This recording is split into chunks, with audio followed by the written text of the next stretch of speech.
vajra dara suma timo nisha sane kar Uta varda nishri badra varsa manya sarva siddhi hum.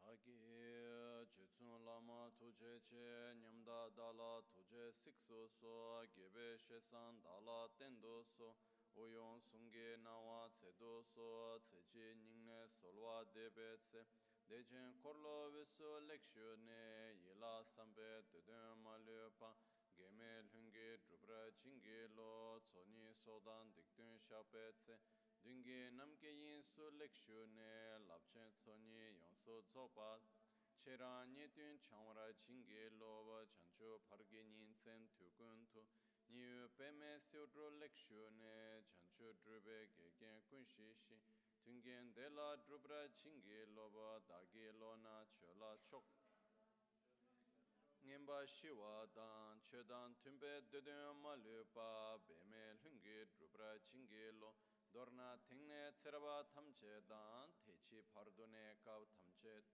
Rese kyamne lama kele me tukche chingi dala siksu so Gongyav drewe nyamta dacha la jetsun lame tuje rab gongne Kudan sungi nawa drame tu nyam sunyongwe kesan tobrasho Kewa kundu yanda lama dan drame cheki pela long Dorje change kopa nyurtob sho pakyuke kudan dagi lo pakyuke sungdan dagi nga pakyuke tukdan dagi yin ten yerme chikto chingi alo makyuke kudan dagi alo Ma kyuke sungdan dagi nga Tukdan dagi ye ten yerme chikto chingi alo Om muni muni maha muni shakya muni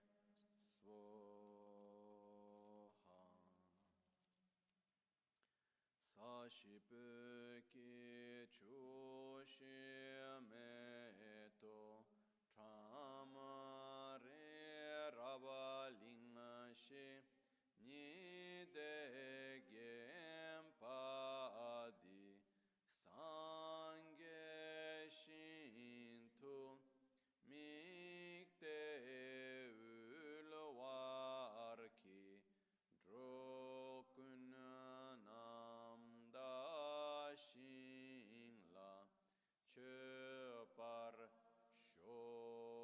shoyidam guru ratna mindrala kam niryatayami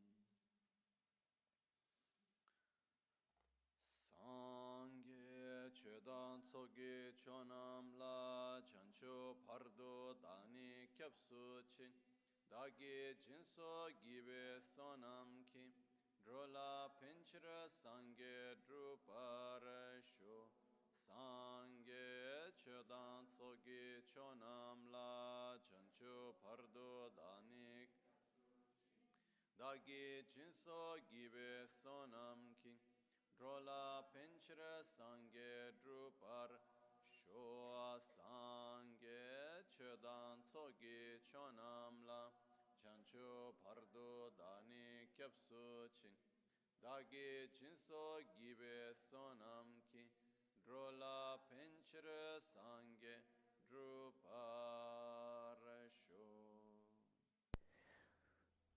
In the Buddha, Dharma, and Sangha, I take refuge until enlightenment. With the practice of generosity and the other perfections, may I obtain Buddhahood for the benefit of all sentient beings. In the Buddha, Dharma, and Sangha, I take refuge until enlightenment. through the practice of generosity and the other perfections, may I attain Buddhahood for the benefit of all sentient beings.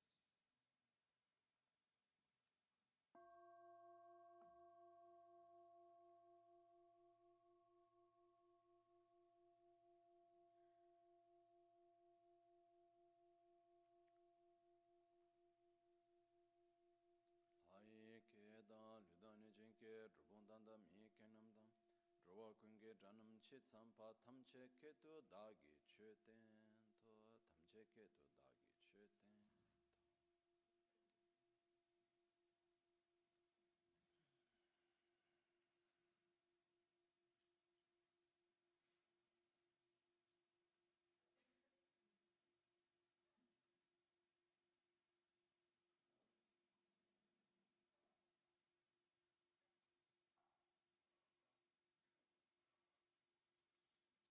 Buongiorno. Good morning.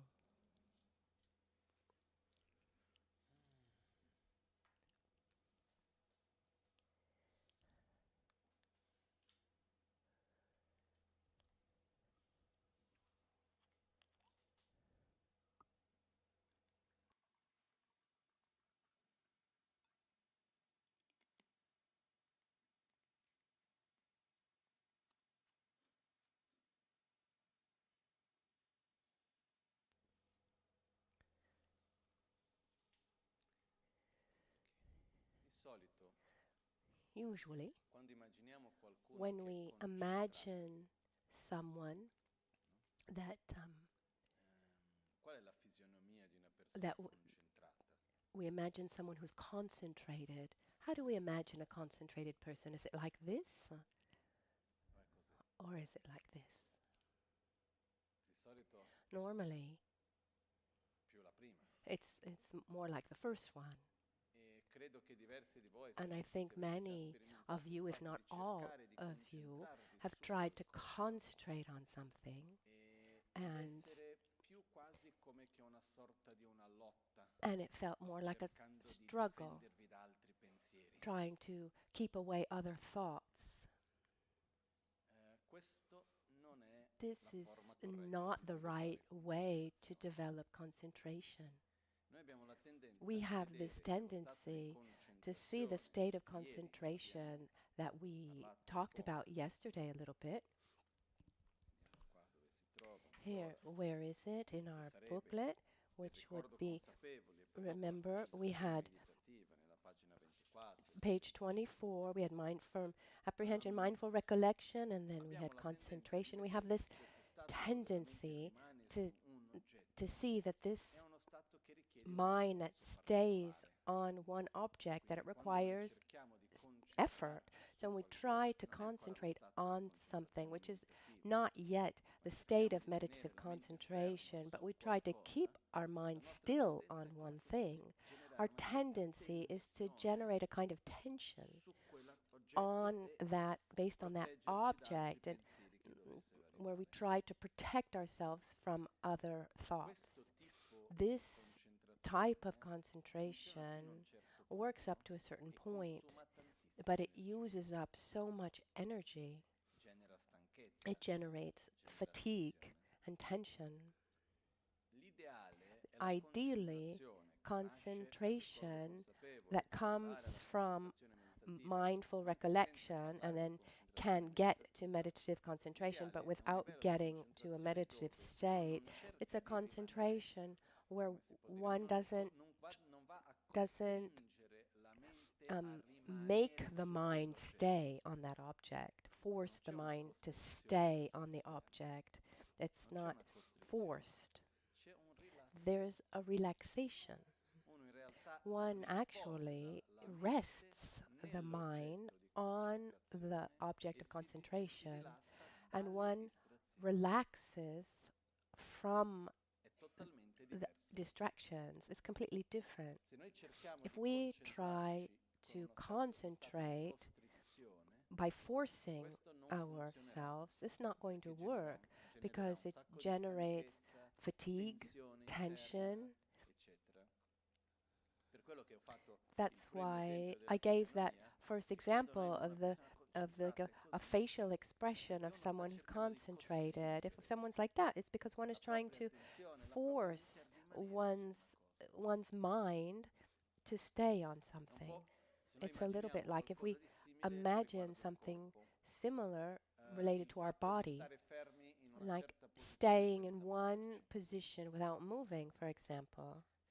If we tried to force ourselves to stay in that position without moving, it's very tiresome. The muscles are tense. Instead, if we allow ourselves to relax in that position, at that point, it's not that tiresome. It's almost like resting in that position. And when we talk about meditation and the so-called mindful recollection and then meditative concentration, it's a deep state of relaxation. Relaxation understood as being relaxed from distractions, where we rest the mind on one object that we choose with awareness. This is something very important to mention. Otherwise, we talk about the importance of developing presence, awareness, this mindful recollection, keeping the mind on the object, and and keep the mind from jumping from one thought to another. But this should be done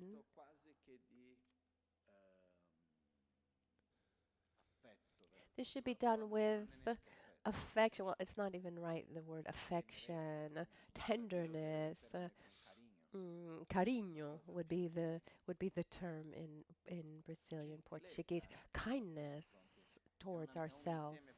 It's kind of a mix between kindness and tenderness.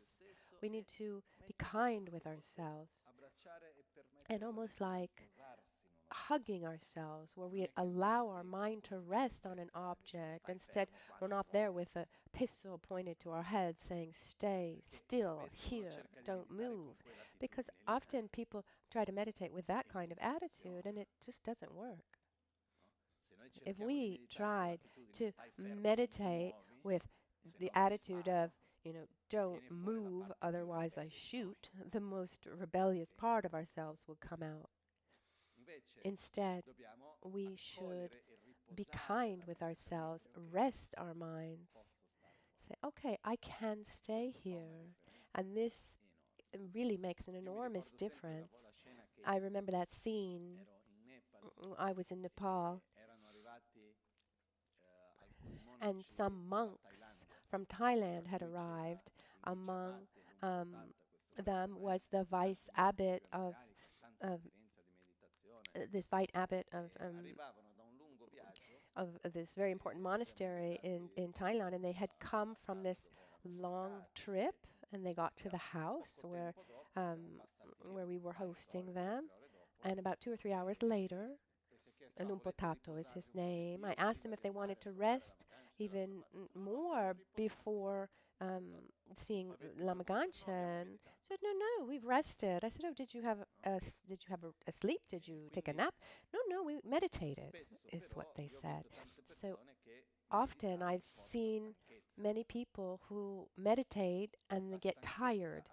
The tiredness comes because we're forcing the mind, and we're not allowing the mind to rest on the object. I think this is the main difference that can happen.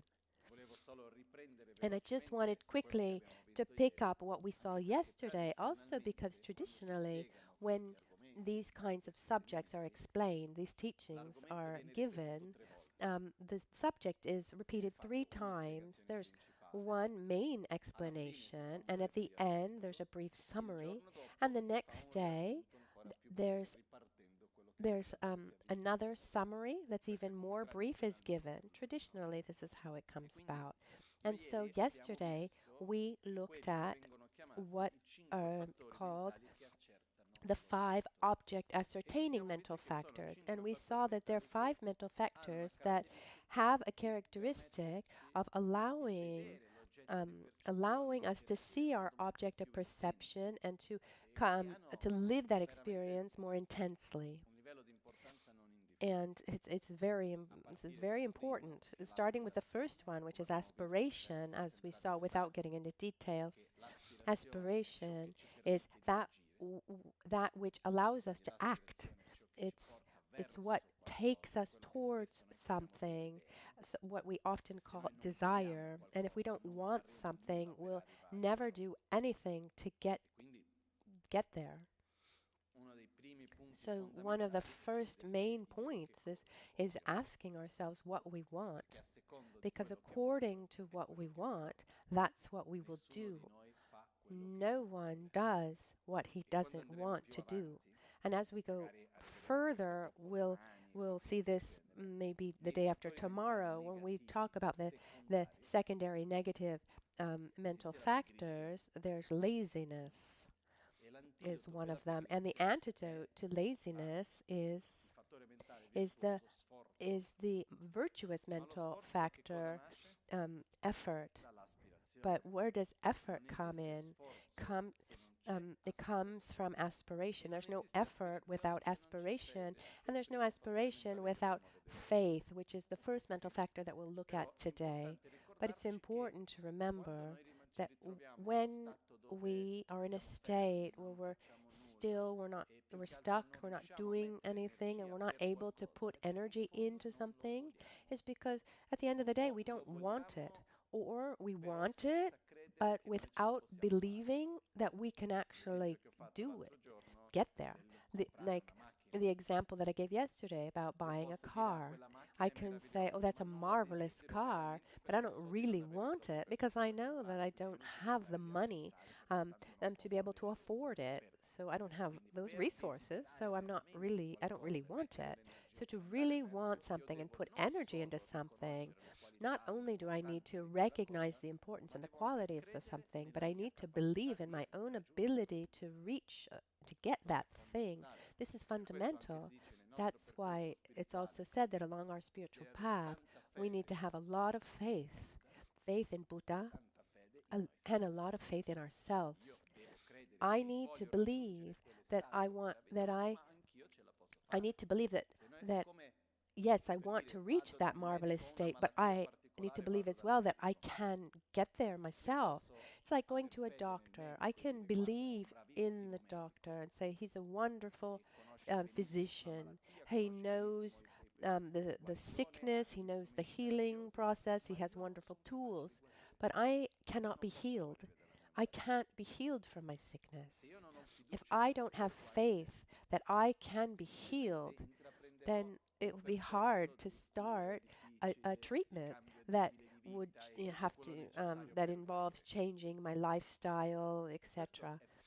That's why it's fundamental to have when we talk about desire, aspiration, which is a more correct term.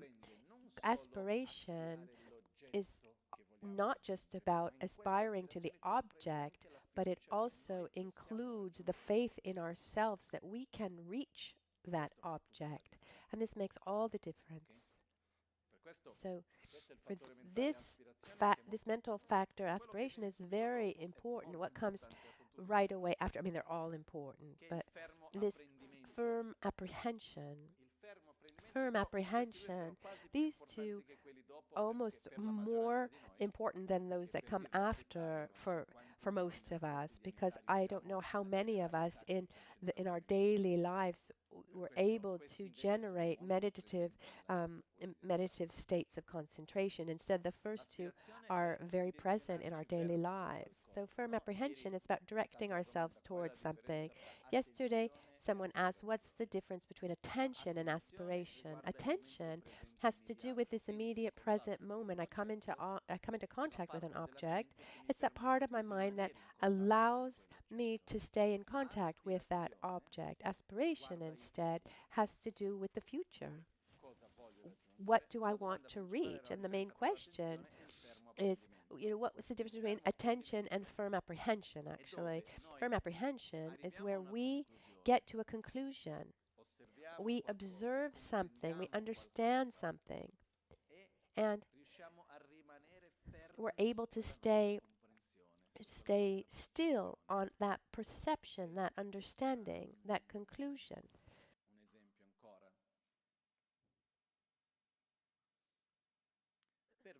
For example, for some reason, for various reasons, I decide to help you. I I have this conviction that I I love you and I want to help you. So I have this conviction. So when I want to help you, that's an aspiration. I want you to be happy. And I'm going to add another aspiration, which is I need to do this, that, and the other to help you so that you can be well.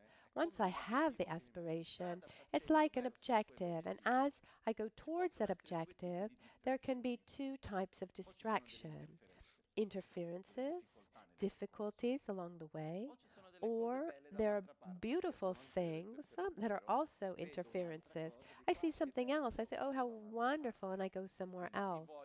So I want to help you, but in the meantime, I fall in love with someone else. In the meantime, I see someone else, and I forget about you. Or I want to help you, but then in the meantime, you act in a way I don't like, and I get upset, and I don't want to help you anymore because I get upset.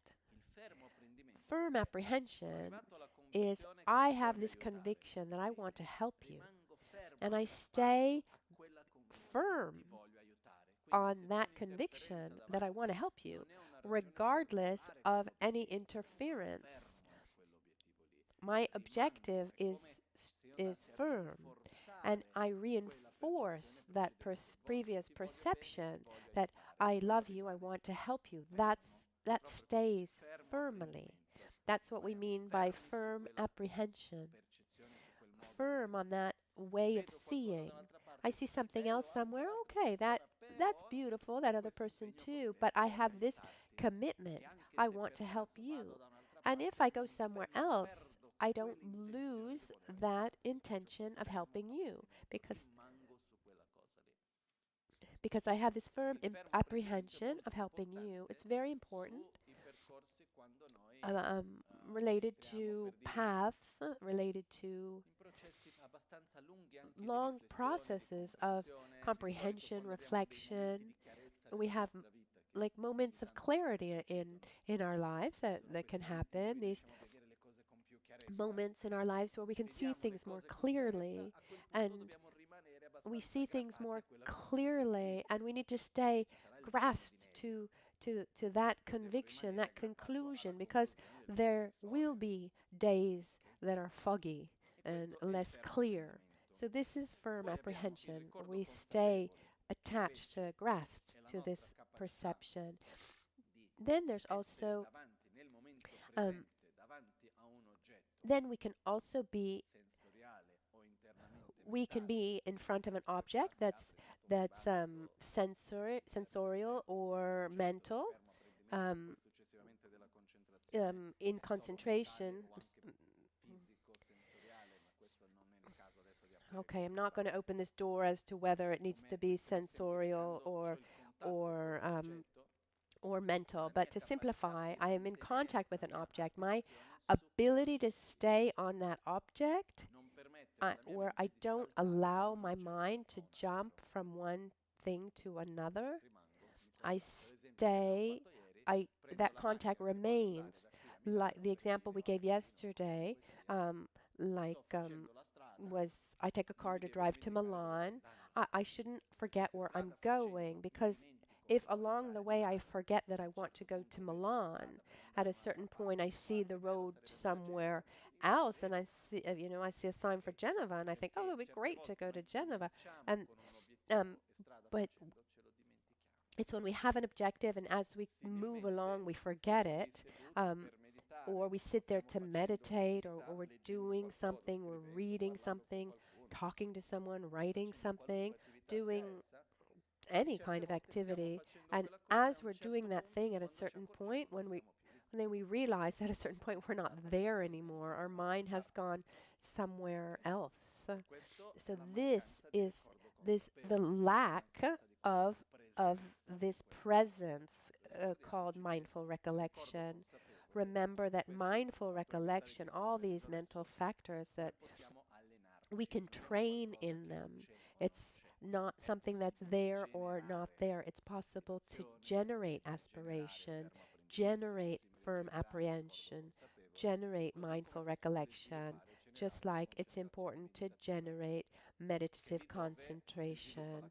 And there we develop the ability to stay on one object without going anywhere else.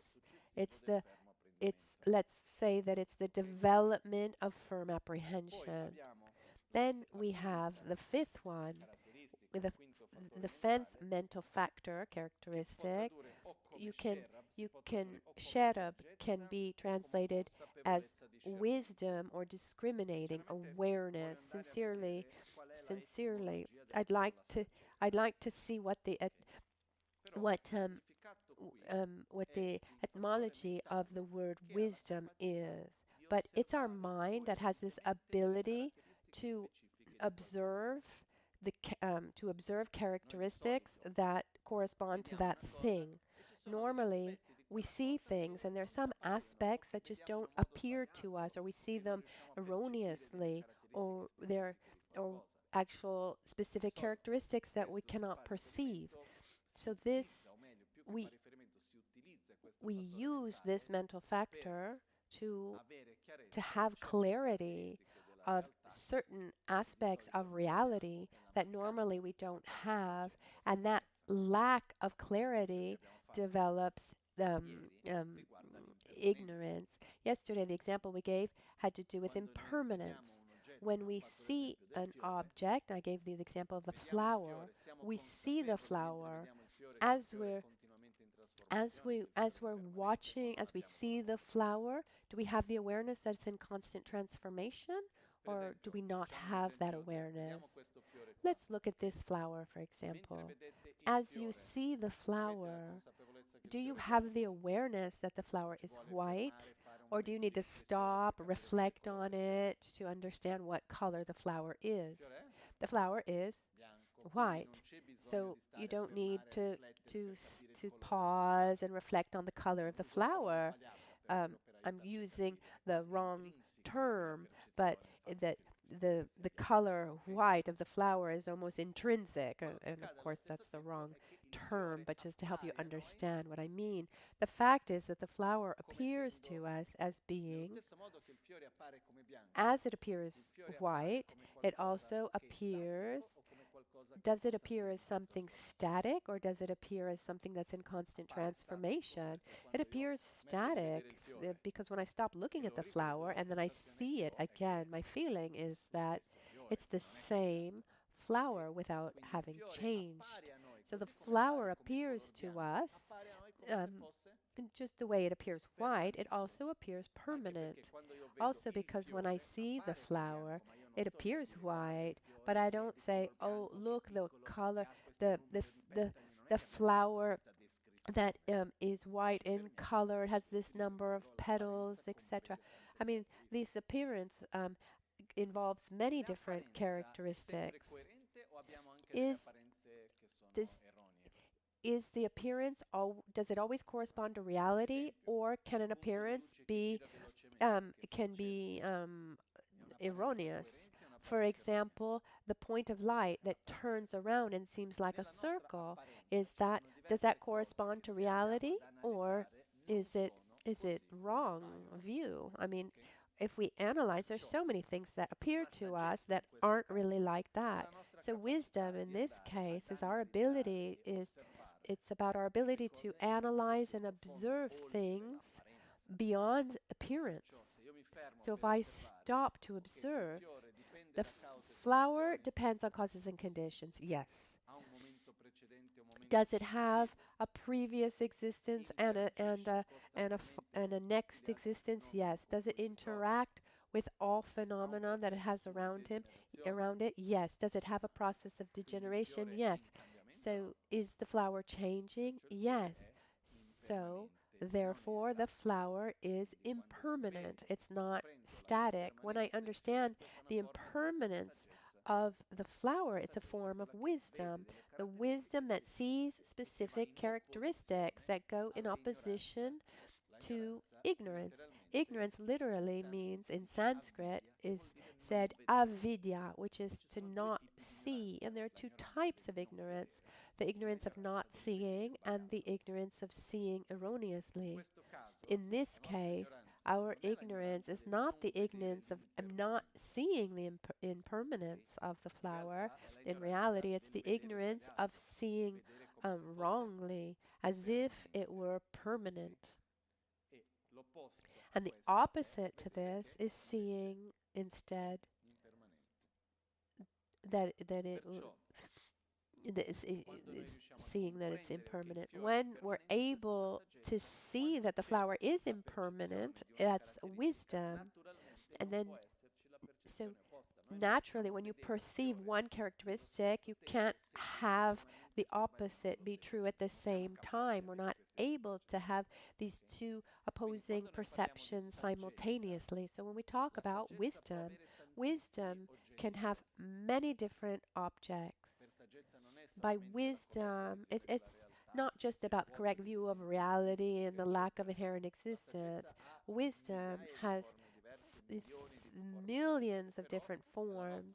It's our ability to see specific characteristics that often are contradictory to ordinary appearance. With this, we conclude these 5 object ascertaining mental factors that help us have a clearer, deeper understanding of the object. Now we move on to the 11 wholesome mental factors, wholesome or virtuous, and I'd like to give you a small introduction.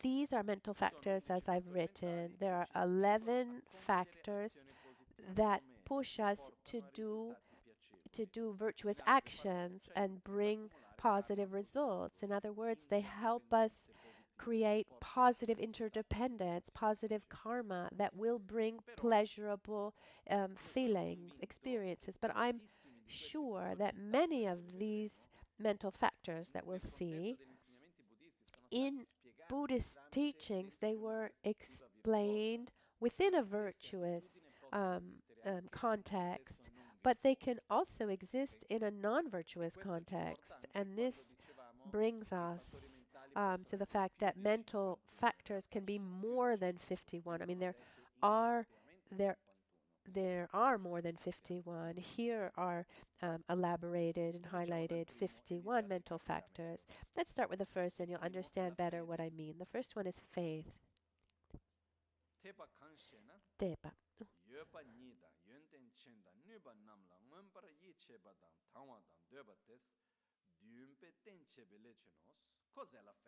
What is faith? Faith is the mental factor that believes in the existence, in the qualities and abilities of something, and has interest in and desires it. It has the function of being the basis for aspiration. There are 3 types of faith.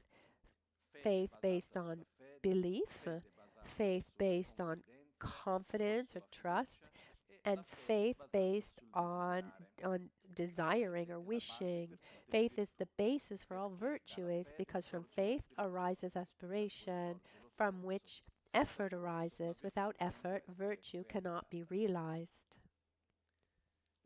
So, what is faith? If I'm really thirsty, for example, and I'm somewhere where I can't find water and I'm thirsty, what would push me to walk for kilometers and kilometers to get water? Because I want to drink, I need water.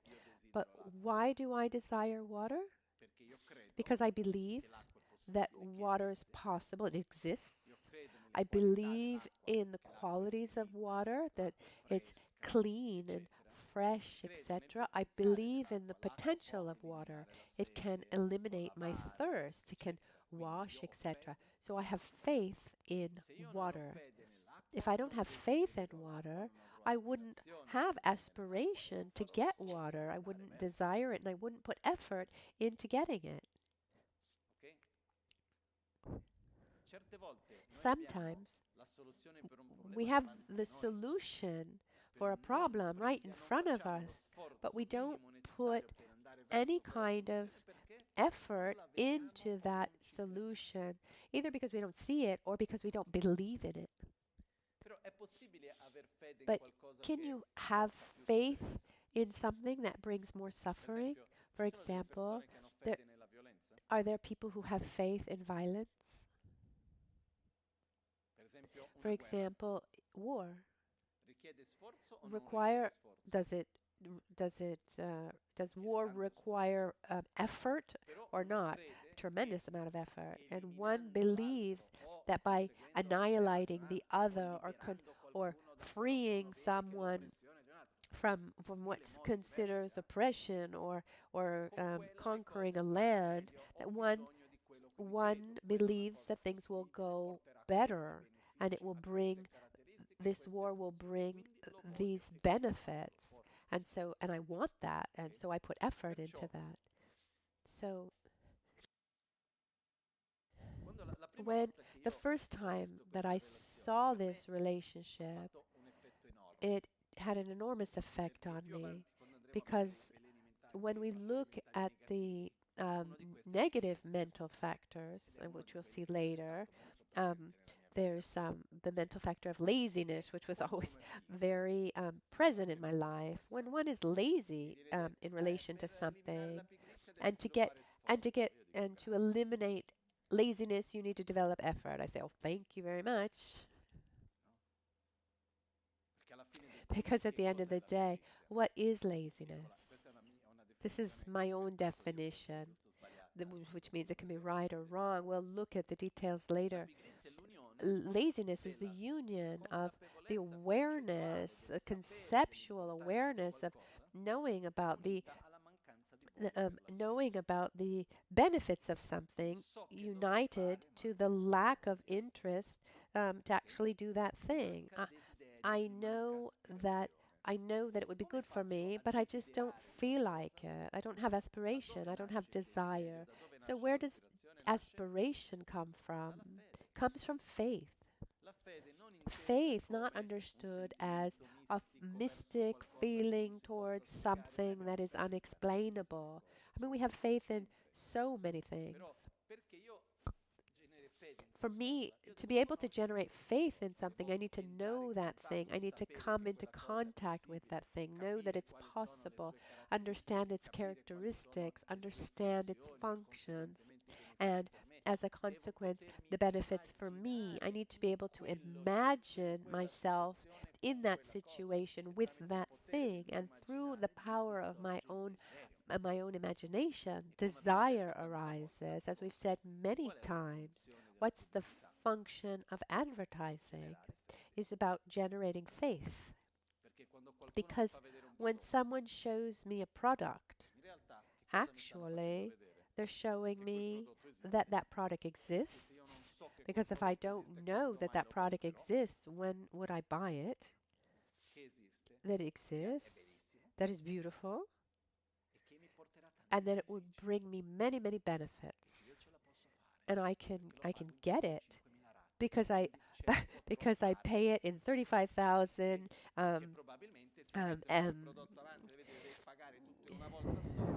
and I pay it in I don't have to pay for it all at once, but in 35,000 times. And others have done it.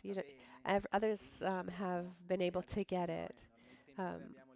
And now in the modern days, we have influencers, and look at what I have, and if you do like I do, you'll be beautiful like me. So what generates this process? Seeing that object, seeing its benefit. It's about faith. I remember once this worked perfectly. I was in Brazil with my mother, with my father and my sister, and we were watching TV, and it was around 8 o'clock at night. It was evening, and there was an advertisement of for a cookie with like little chocolate chips in it. And I remember the advertisement perfectly. This, and at the end of the ad, we all looked at each other and we said, we need, we want it, we want it. And it's the only time my father got up, he jumped in the car, he went to the supermarket, he bought those cookies. So that ad really worked. What was the function? So here, the cookie exists. Look how what look at this tasty cookie has all of these characteristics. If you eat this cookie, you'll be happy, you'll feel good, you'll have new friends. You know, the various things that they show us. You know, if you buy this car, you'll be sexy, you'll be handsome, beautiful. They give us these ideas, don't they? So what do they show us? They show us that that thing exists, that it has characteristics that are pleasing, and it has a function for us. And in front of all this, you too, you can get there. This helps us develop, this makes us develop faith.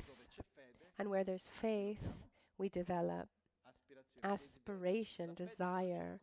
But there's a connection with faith. For there to be desire, sometimes it's not enough for there to be just faith.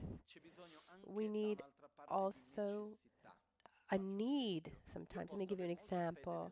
I could have a lot of faith in water, but if I don't feel thirsty, then I'm not going to look for water. I can have faith in a certain type of treatment, a doctor, etc. But if I'm not aware of being sick, then I'm not going to look to follow that kind of treatment.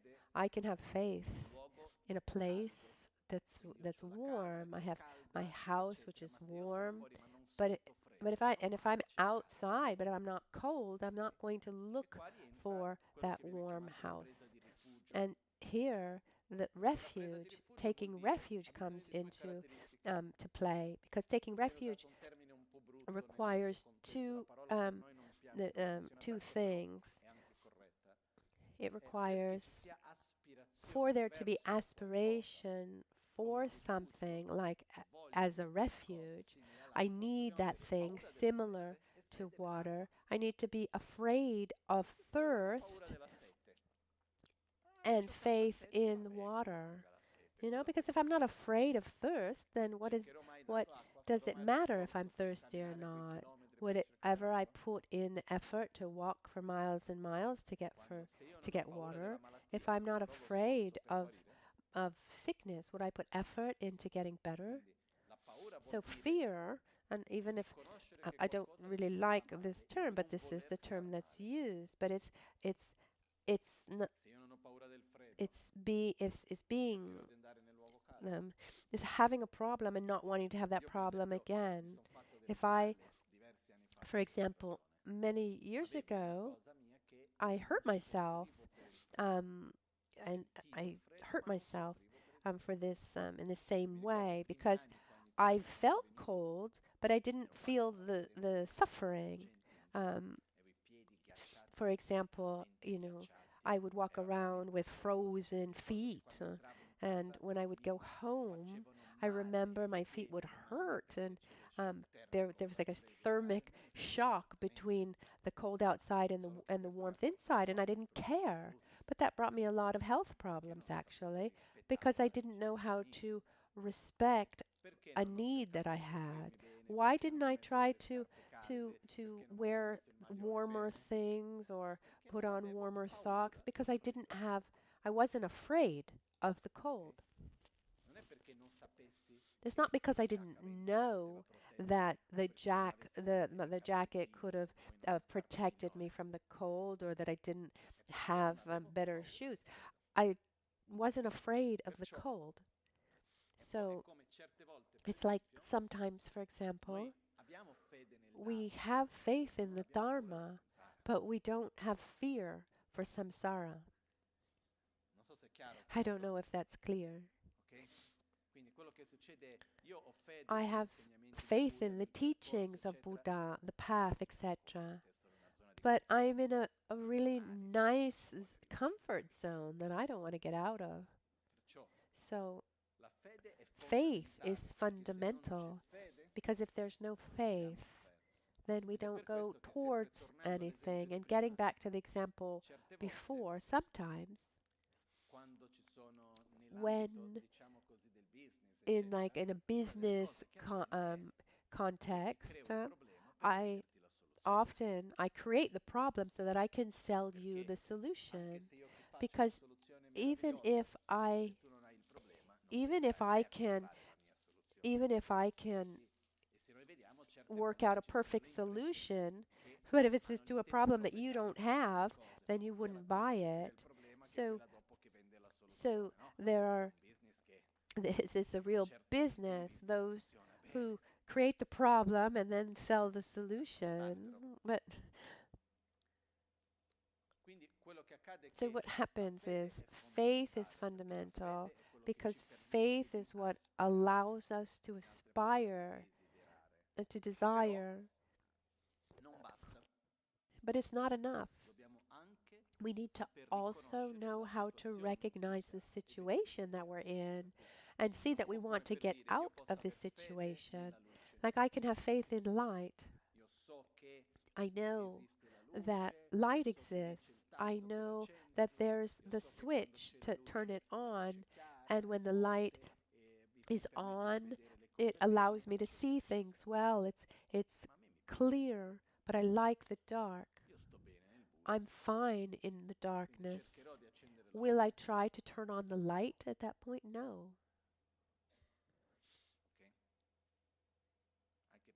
Also, because when I'm in the dark, sometimes I don't see things that I prefer not to see. So I've had many people come to me to say, actually, I was better off in my ignorance. So understand that it's not just about believing. It requires also seeing something that doesn't go well, so that we can seeing something not going well and to desire to get away from it. So there are three types of faith, and maybe the translations from Tibetan are a little strange.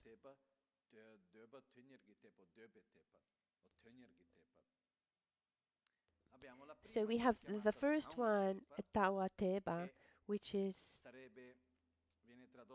translated as faith based on belief. Yichiteba is faith based on confidence or trust, Dawateba, and then faith based on Yichiteba, and then based on desire, Dunyigiteba. Practically, the difference is this. Faith based on faith or belief is when we believe something. We believe in the existence and the characteristics and the functions of something, as written here. We believe in the existence, qualities, and abilities of something, but this belief of ours is based on something that someone has told us. We don't have our own direct experience, a logical reason to explain it. Someone told us, or we read it somewhere. Everyone says it's like this, so I believe. It's as if someone come to me and say, when you're cold, that the fire will help you get warm. But I've never seen fire. But they've told me, and many people have said that they've used this technique and it works, and they show it even on TV, so it must be true. So I have faith in fire, but I've never experienced fire. This is faith based on faith. It's like blind faith, we can say, and it's not the best of faith, because you can have faith in something that is not true. Number one, we can also have faith in things that are not good for us. And then we also have this faith is not stable. If someone then tells me the opposite, I believe the opposite. I can believe the opposite. Instead, the second one, the faith based on trust or confidence, that's based on your own experience. So it's okay, you're cold, get in front of a warm fire. I go there, I turn on, I make a fire. I see that it does warm me up.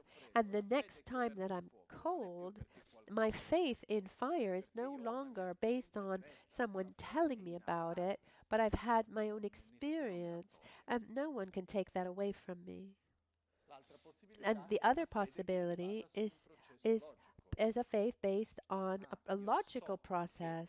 I know that when I'm cold and I get close to this this hot to the hot charcoal, that I feel warmer, and so the fire must have the same characteristics. So I follow some kind of logical reasoning to get to that conclusion, and that's the ideal faith. In Buddhism, when we talk about needing to have faith in Buddha, Dharma, and Sangha, or anything else, the type of faith, that ideal faith that we should develop, is that kind of faith where we believe in the existence, qualities, abilities, and functions of something, not just based on what someone has said, but based on a direct experience or through a logical reasoning of our own. Often we're not ready for that. First, before getting to their own experience, we need to have a little bit of blind faith. We said, go to that place, you'll find water. I've never been there, but okay, but I trust you. Let me try. If I didn't have that kind of faith based on my faith in you, I would never go. So that first type of faith, this blind faith or based on faith in someone else or something else, it's based on an experience. So one has faith in the source of the information, the person or the source. So if I've had my own experience of being able to trust you, then you tell me something, I'll follow. If I go to a doctor, for example, and the doctor says, you have this sickness, you should do this, that, and the other. So our faith, what is it based on? In the person, what he tells us, because the things that he tells us very often, that's all blind faith. I haven't had the experience of taking that medicine. I don't have the knowledge of the whole chemistry of all that medicine and how it's going to cure me, how it's going to interact with my body. But I trust the doctor. Why? Because in my logic, he studied that kind of stuff. Because he has a diploma, because he's gone to the university, and theoretically he should know what he's talking about, or she should know what she's talking about. So we have a structure created to generate in faith. I go to a lawyer and I have faith that he or she knows about the law. And I go to a doctor trusting that having faith that he or she knows about medicine. I have more faith in a doctor with whom I've had a positive experience, or so I have faith in the person. And so that brings me to have faith in what he says.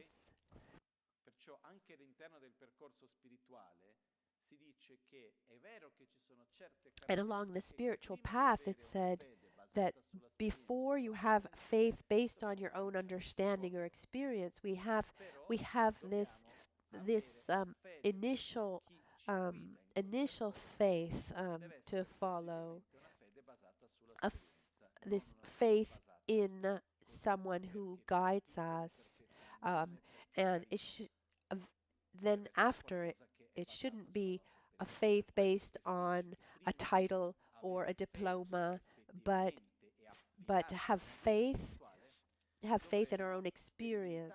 Like, for example, having faith in a spiritual guide, it said that one should have experience with that person for 12 years so that we can have our own experience. So originally, this amount of time was given. Of course, it uh, of course sometimes people have very strong experiences that show um, that clearly show that one can have faith.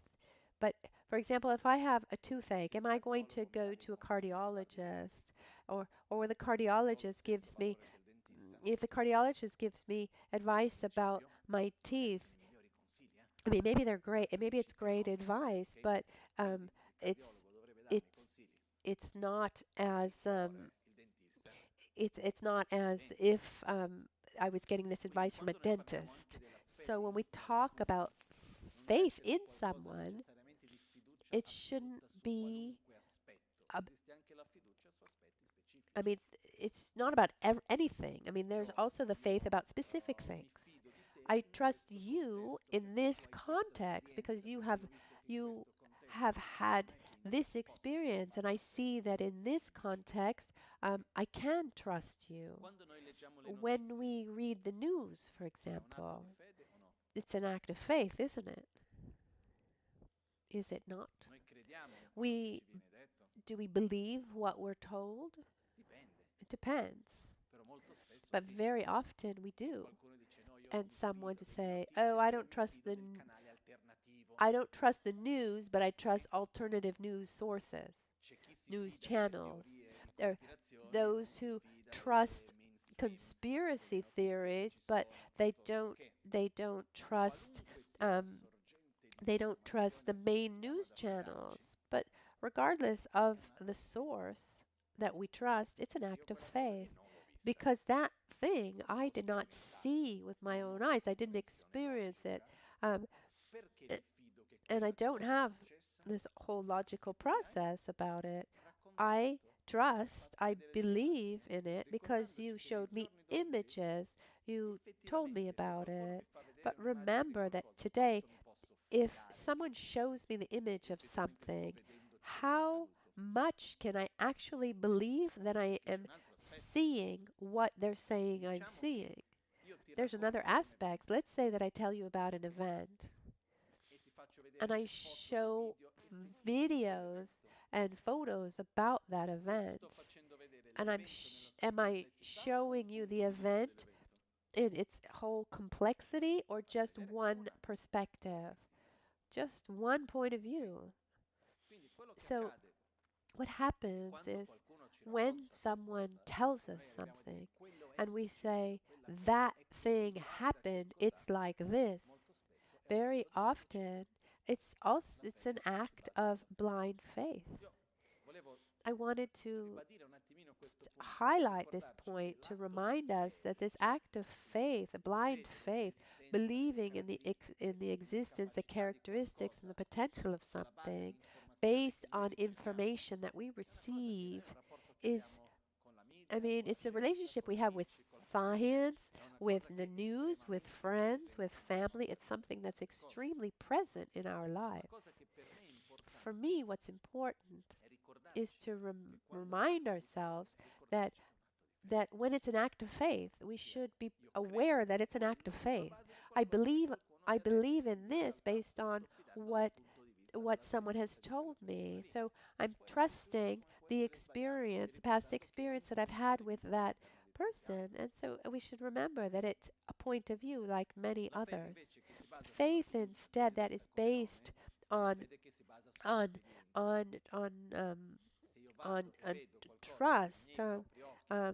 based on experience, where I've had that experience, I've seen it with my own eyes. I have a different relationship with that. If if I remember talking to a scientist friend, and I said, you know, what do you think about that situation, that medicine, etc.? And the answer was, let me read some research on it. So she read all of the publications on the research, and then had so this friend had a logical went through a logical process to say yes, this is good or not good. And then there's the faith where we don't have faith in information, but we have faith in someone as an example of what we want to become. That's why it's called the faith based on wishing or desiring. I would like to be like that.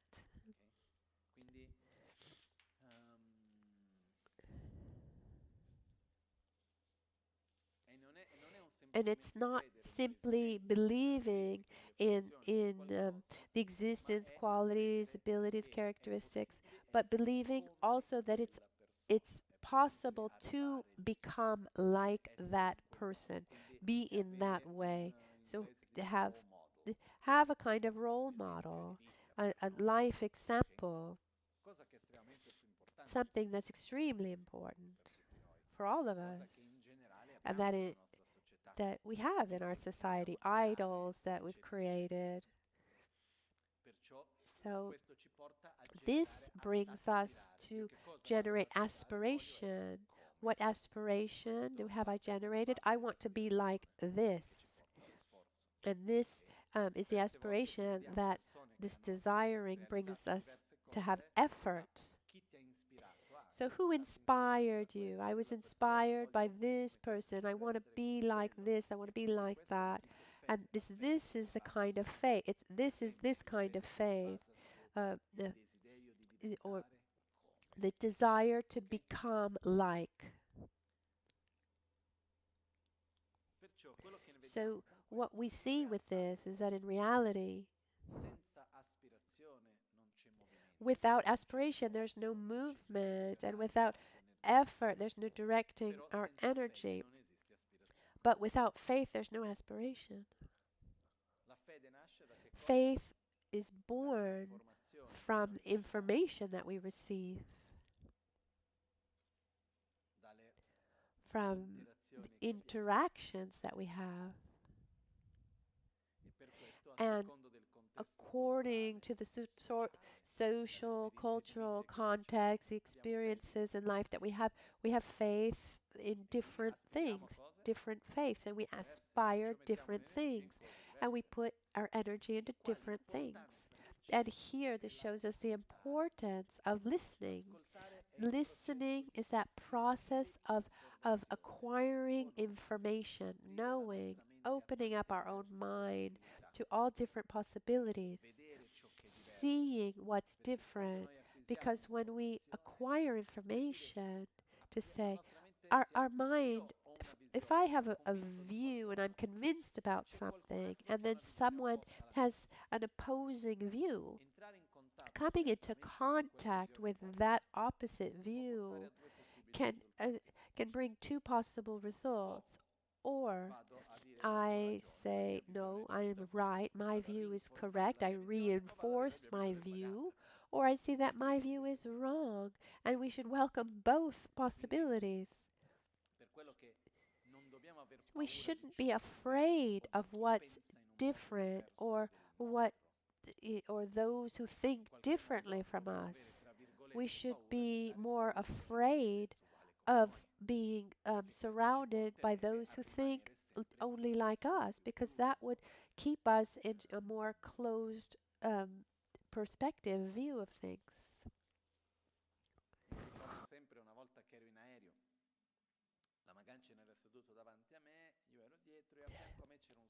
I remember once I was on the airplane, Rinpoche was was nearby, and there was a Russian man next to me. And at a certain point, he looked at me and he said, "But you dress like that, what are you?" And so I tried to explain a Lama, Buddhism. And he looked at me, he said, "You are so selfish. It's horrible, deplorable. Those like you are so egocentric, selfish." And I just opened my eyes. I said, "Please tell me what you mean. Why?" And he started to say, and for some points he was right. He opened my mind, and he said, he said, "What do you do? All all the problems in life you put aside. You don't have to work. You don't have problems, family problems. You don't have." And he, and he said, "I'd like to see the spiritual growth for those who have to work all day long and manage a wife and children and the raising children." And for him, it was the religious choice. It was a kind of escape from reality, and that exists too, actually. Luckily, observing myself, um, it's not my own case, and of course it wasn't the case of Lama Ganchen, because have because we have even more responsibilities than those who haven't made this choice. But I've seen many people who've looked for that um, that religious path to escape from daily um, daily life, and that doesn't work at all. So being in front of someone who thinks differently is not a threat. It's an opportunity to see oneself, and to this is, I mean, for sure, it's a perspective, it's a point of view that I would not like to be, and luckily I'm not. But there's no threat in listening to other points of view. So this faith is, as we said, it's believing in the existence of different things. So it's important to know, to listen, to see, experience, to be open, to having more clarity, and learning new things. This is an important point. And there's something else that we can add. I'm just going to quickly add a point. Once I read a book that gave this example. It said the way that over the millennials, what kept people to have faith was making sure that they made sacrifices for that object of faith. To say, in other words, I believe that just very antique examples before Christianity. Like, I believe in a certain God.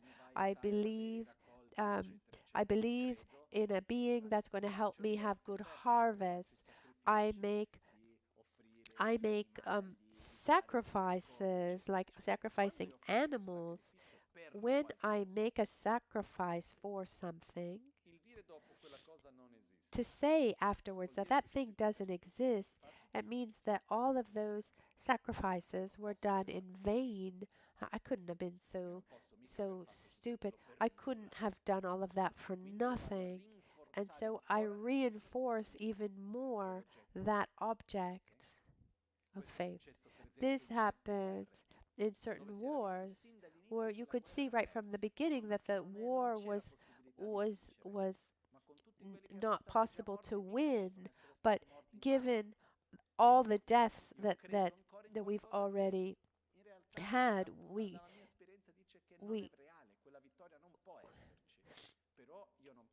but we can't have done all of this in vain, so we go forward.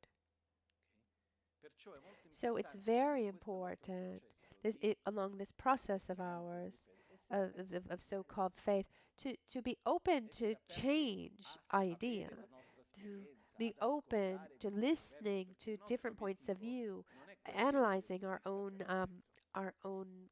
experiences, because our objective is not to be perfect Buddhists. Our objective is to develop our qualities, to be at peace with ourselves and with others, and to have a view that corresponds to reality. And within the Buddhist teachings, I've always found a correspondence to reality. You know, what I personally have always found correspondence.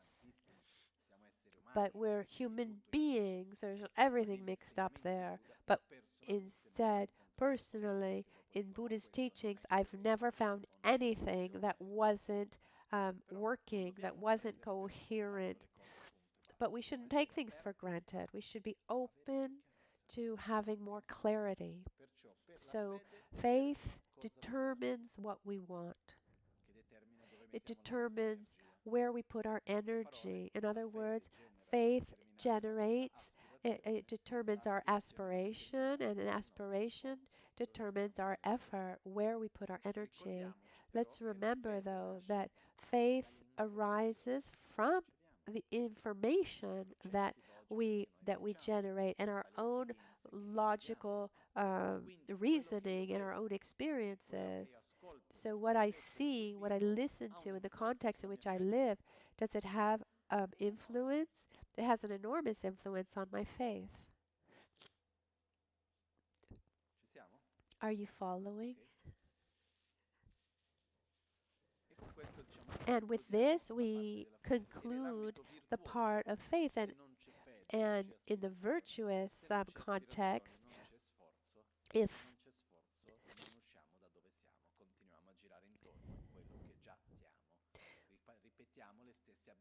so, remember that faith is the basis for all the virtues.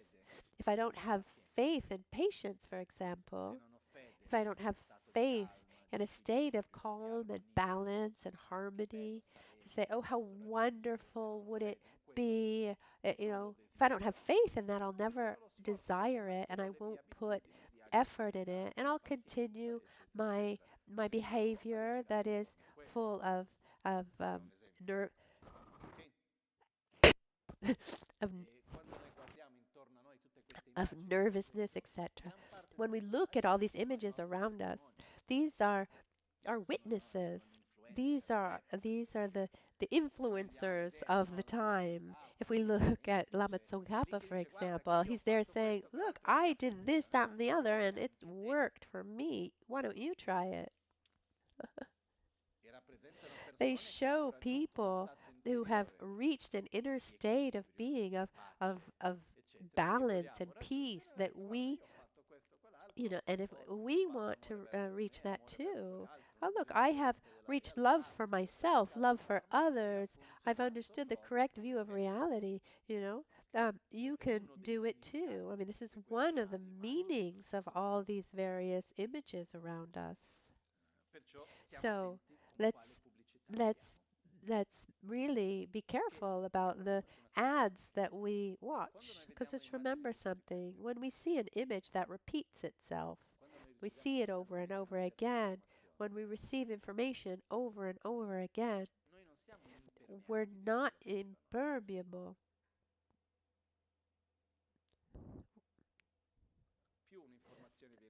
The more that information is repeated, and more people who believe in that information, the more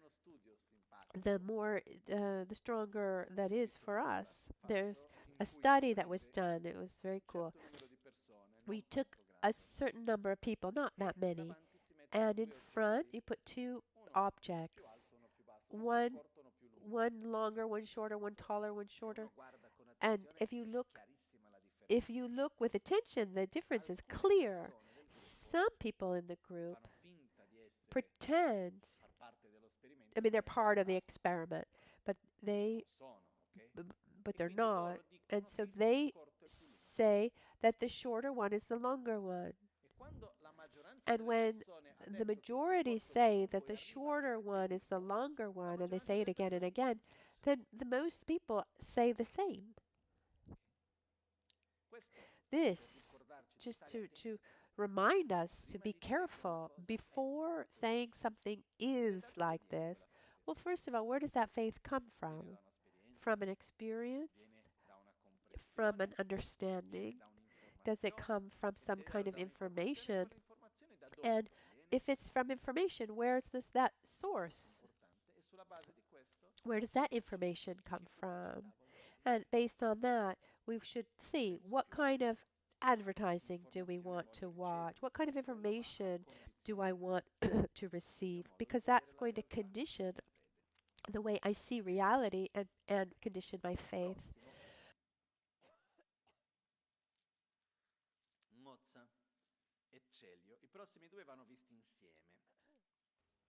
The next two can be seen together, Nozza and Treyu, so consideration for oneself and consideration for others.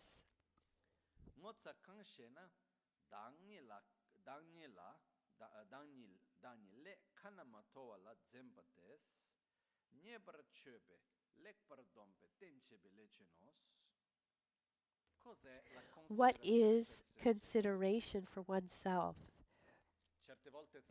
Sometimes it's translated as shame, but I think consideration for oneself is a better translation.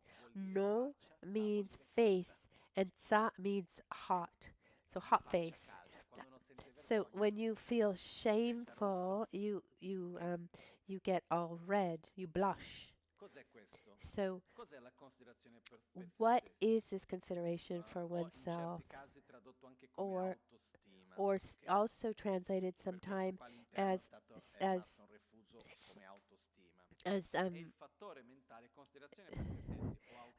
or so shame or self-esteem.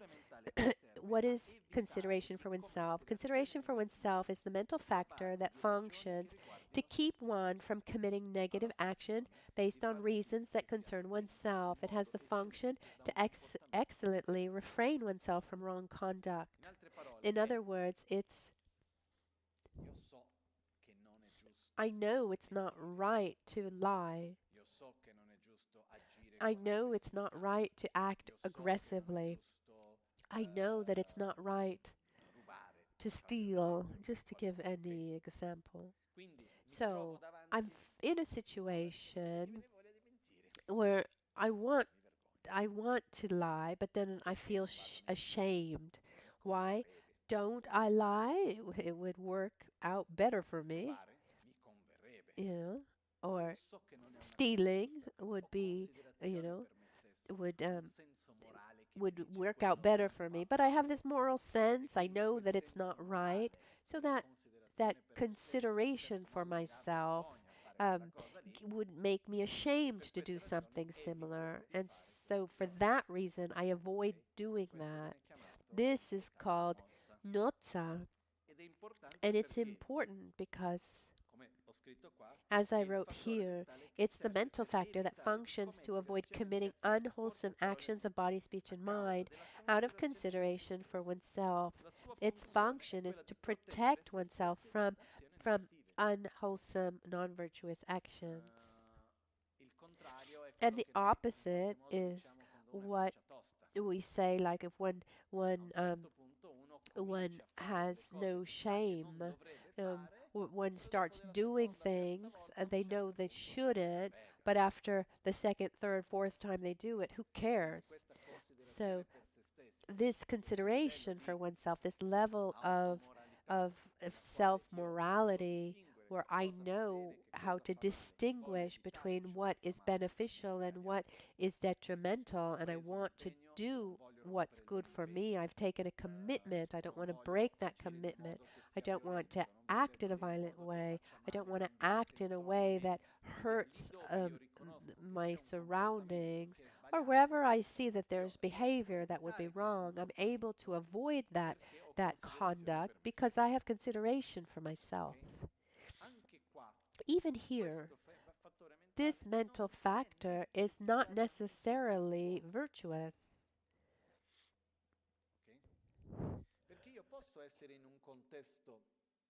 Because I can be in a context where I think that it's wrong to help others. It can help. That can happen, right? I'm at war, for example, and there's someone, there's an enemy if I'm at war. Helping an enemy is not the right thing to do. I would be ashamed to help my enemy, and maybe I want to help my enemy, but how could I do something so wrong? So that feeling in this context of the teachings, it's towards virtuous things, but generally speaking, according to one's paradigm, it doesn't have to have a virtuous application. Is that clear? It's that inner state where one sees that something's wrong, um, and for being wrong, we mean through the interaction, long or mid or long term, it brings negative results, so non-virtuous actions. So one thinks, so one tries to avoid what they see as negative. Sometimes, sometimes short term, it would be beneficial for us, but we don't do it because we know it's not right. And it doesn't matter if people see us or people don't see us. It doesn't matter what people think or don't think. I have consideration for myself. I have a certain dignity beyond what people think or not.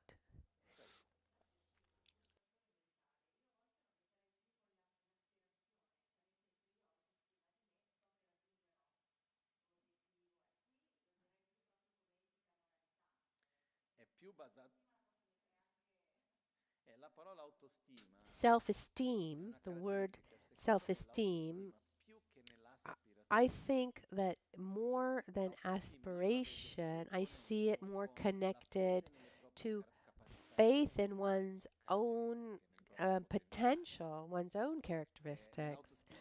Self-esteem is about having faith in myself. Like, I need to walk from here to there, and I know that I can manage that because I've already done something similar. I see my legs are strong. If I get tired, I can go beyond. I have faith in myself somehow, in my own abilities, my own characteristics. I see self-esteem more connected to faith in oneself.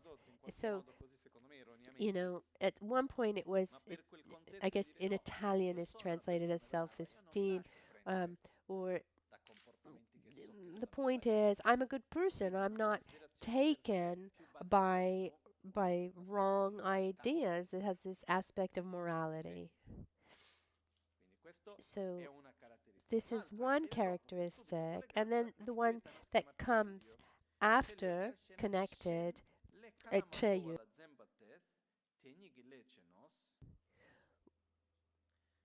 What is consideration for others?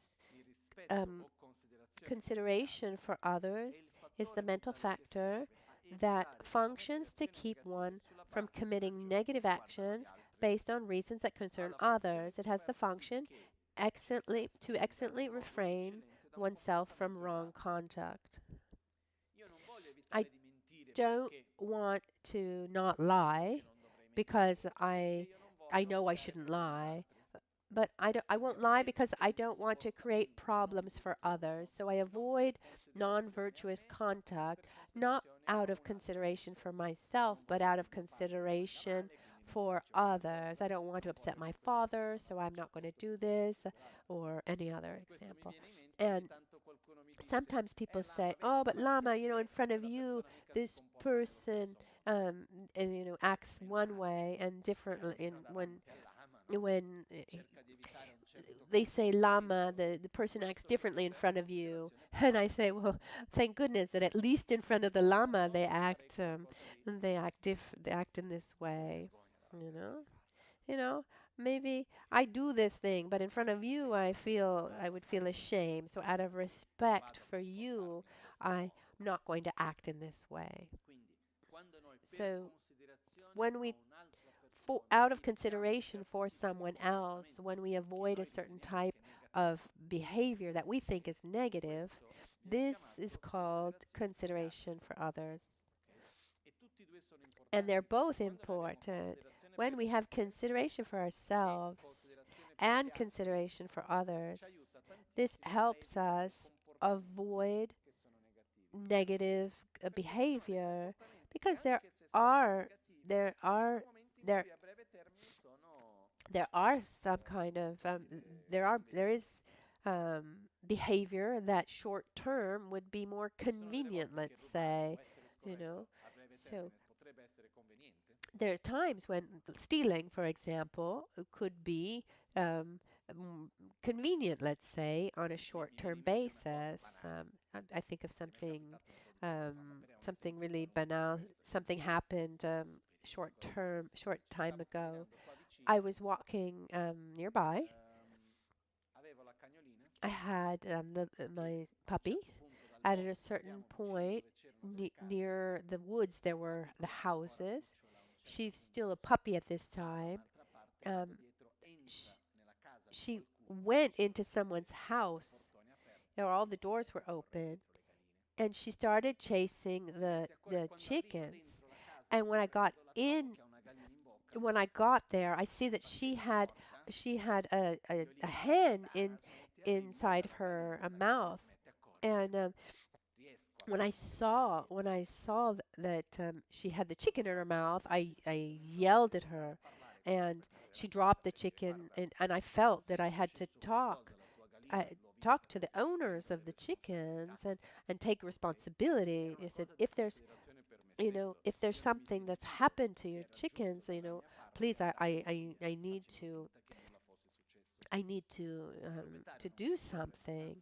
Um, and I felt that it was consideration for myself.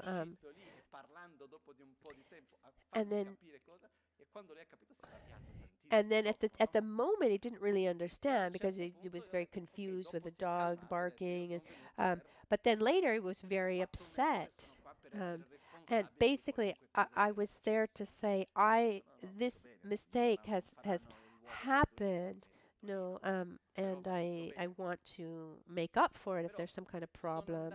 But they said, no, it's fine, it's fine. You know, I mean, for me, would it have been easier just to walk away, or, since nobody saw it, just to go away? No, for consideration for myself, because I think because I thought that was the right thing to do. I went to him to take my own responsibilities for what happened. I mean, this is just a simple example, but in certain situations, um, there are some things that if it were just up to us, we wouldn't pay much attention to it. Instead, if there's someone else present, then we also consider this consideration for others. For example, if I'm by myself in the car, maybe I'll go through that red light. But if I'm with someone, better not. In the consideration for others, there are two types.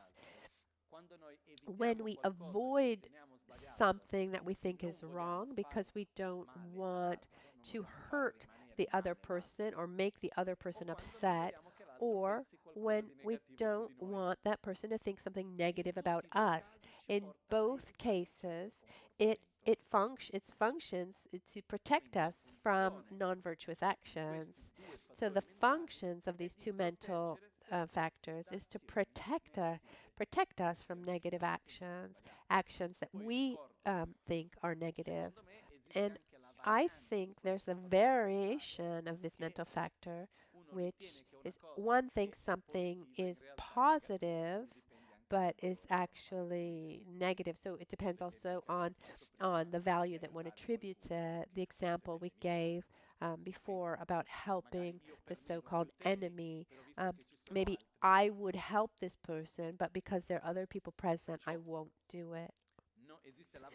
There's that variation where one avoids doing something negative, but that is not actually negative. I mean, this is possible too. But generally, it's our ability that within our own sense of what's right or wrong, or ethics, we try to avoid what is wrong for out of consideration for ourselves or out of consideration for others. Okay, are you following? These are two simple mental factors, but at the same time, very important.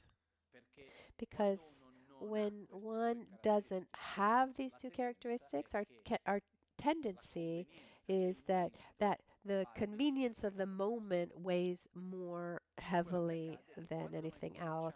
And when we start taking, you know, okay, I know I shouldn't do that, um, but I just once, if you do it once, then you're sure to find, a third, fourth, fifth time. The first time brings to other times. The example of complaining, or criticizing. I know I shouldn't criticize, but let me just do it once, twice, and then before you know it, it's a habit. For this reason, these are two mental factors that need to be cultivated. They're very important, which is not about feeling guilty. Let's remember that they're based on our own ethics, what we think is right and what we think is wrong. The base on our own growing up, our own paradigms. I repeat one more time. These help us avoid actions that we think are wrong out of consideration for ourselves or out of consideration for others. Someone could say, I mean, ideally one shouldn't, someone could say, well, ideally one shouldn't even have those impulses to do wrong things, of course. But before getting there, we need to cultivate these mental factors that help, that protect us. Let's go.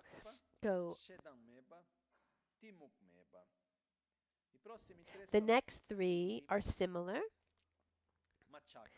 Machakpa, non-attachment. Shedamepa, non-anger, and Timung Mepa, non-ignorance.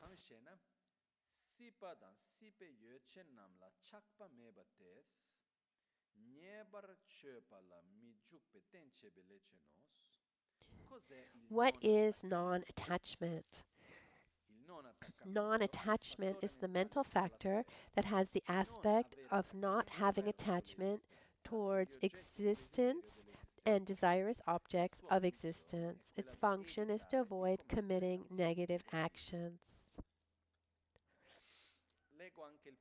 I'm going to read the next one too, because one helps us to understand the other.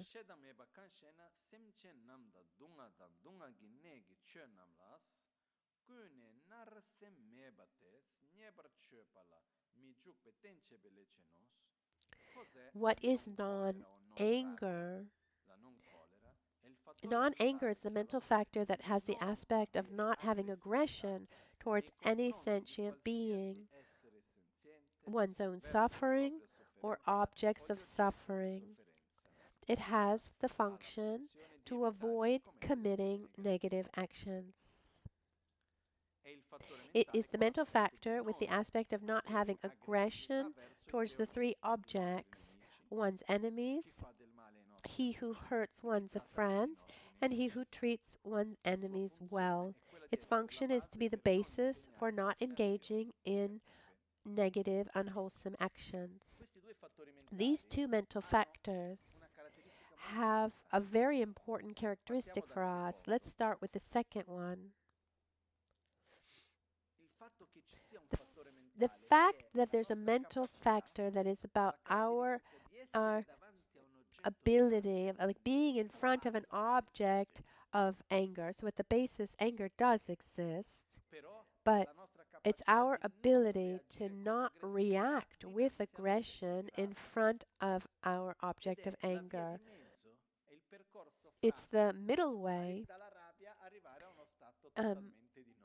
It's the middle way between having anger and not having anger. Because if I'm in front of something that I don't like, a so-called enemy, how can you right away no longer see that object as not being an object of anger? It's not possible, but there is a passage in the middle, being in front of an object of anger, but not doing an action of body, speech, and mind with an action of aggression of body, speech, and mind. This is non-anger. Non-attachment. Is it an object of desire or not? Yes. Yes, I really love it. I would always want to have it with me. But I'm able to be in front of that object and not stay completely grasped at that object. I'm able to generate a certain type of indifference and accept that now it's here and at some point it won't be there any longer. The process that allows me to not have attachment anymore, to not have anger anymore, is this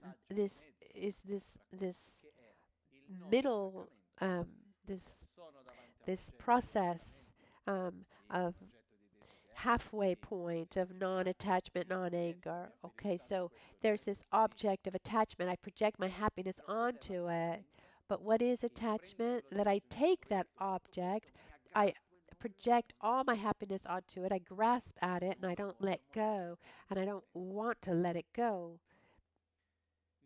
So non-attachment is I know that, I mean, that object continues to be an object of desire. It continues to have its qualities. I continue to say, oh, I love it and I would love to keep it, love to have it.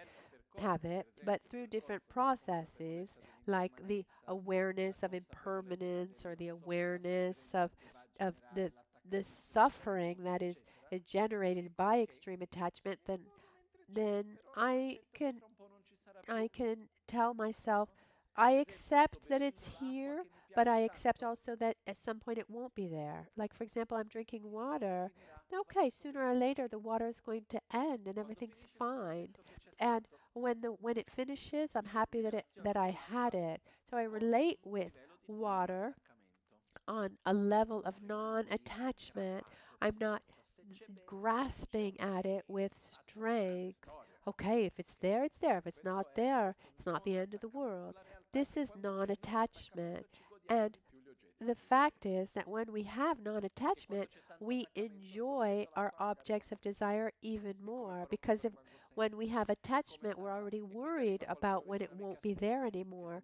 We're thinking, oh, what am I going to do when I have no more water? Or if I'm holding it, my and enjoying my water, and someone comes by and looks at my glass of water, I generate aversion towards that person. If and I'm totally worried, and then if someone um, tells me that they're thirsty, I generate even more fear, or then and then I feel bad that I should be sharing my water, but I don't want to. So attachment brings aversion, it brings suffering, and the stronger the attachment is to something, the stronger the aversion will be once we'll have to separate from that thing. Because any object that we come into contact with, a situation, person, material thing, sooner or later we'll have to be separated from it, won't we? Yes. The stronger the attachment is, the stronger the attachment is to that situation, person, etc., the stronger the aversion will be at the moment of having to be separated.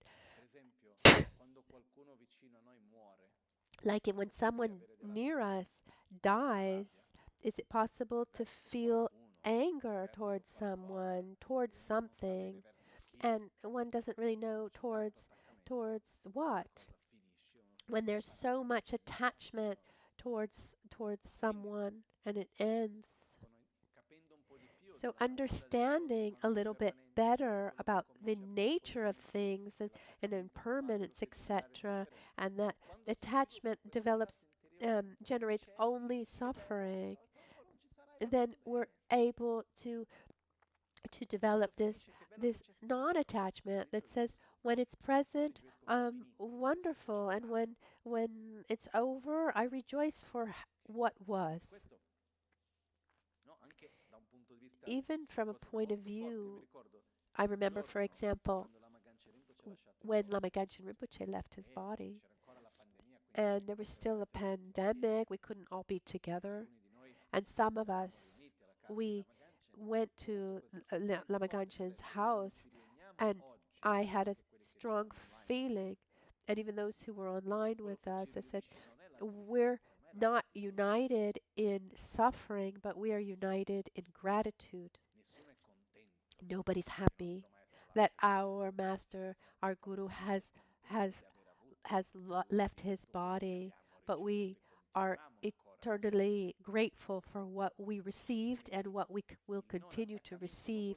So non-attachment is not about being happy that it's something is over, but it's about being happy for what was, and it's not about indifference or aversion to our object of desire.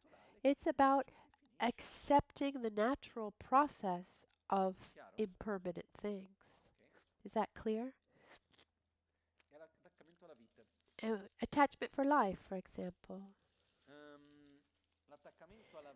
Attachment to life in this attachment to existence brings us to live life as an end in and of itself, and not as a parcours, as a path.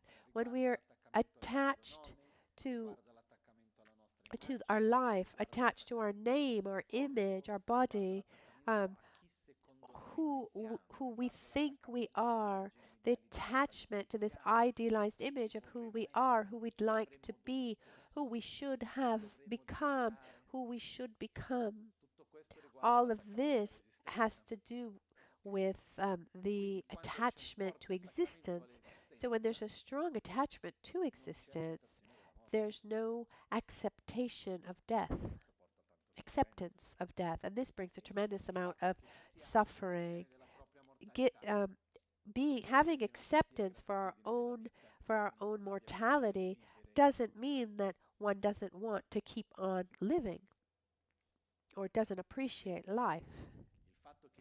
The fact that I accept the death of someone close to me doesn't mean that I'm not grateful or that I'm happy that that person has passed. It means that I accept the natural process of life, that everything that begins sooner or later dies, and I connect with the gratitude of what has come, what has been. Because sometimes we have this tendency to see that to eliminate attachment, we need to see the negative aspects of desire. I don't know if that's clear. Or rather, I like, let's take the example of water. Oh, but water is not so good for you. You shouldn't drink that much. And I invent 1,000 different reasons to generate aversion to water. But that's not the right way. It shouldn't be based on aversion, but on the acceptance on a deeper level of the natural process of transformation and the impermanence of everything. And so I continue to see that situation, that person, that object, my own life, etc., as something beautiful with characteristics that I like, etc. But I no longer am grasped to the idea that I need to always have it like that, or that it won't change. I accept the natural process of transformation. Are you following? Okay.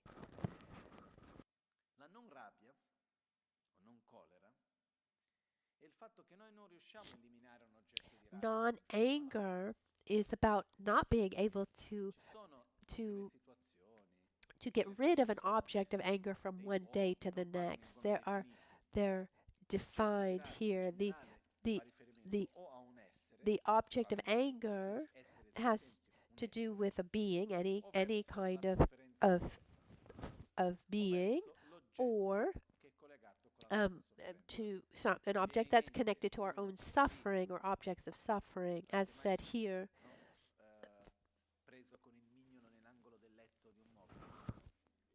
Have you ever gotten your pinky finger caught into a piece of furniture? Um,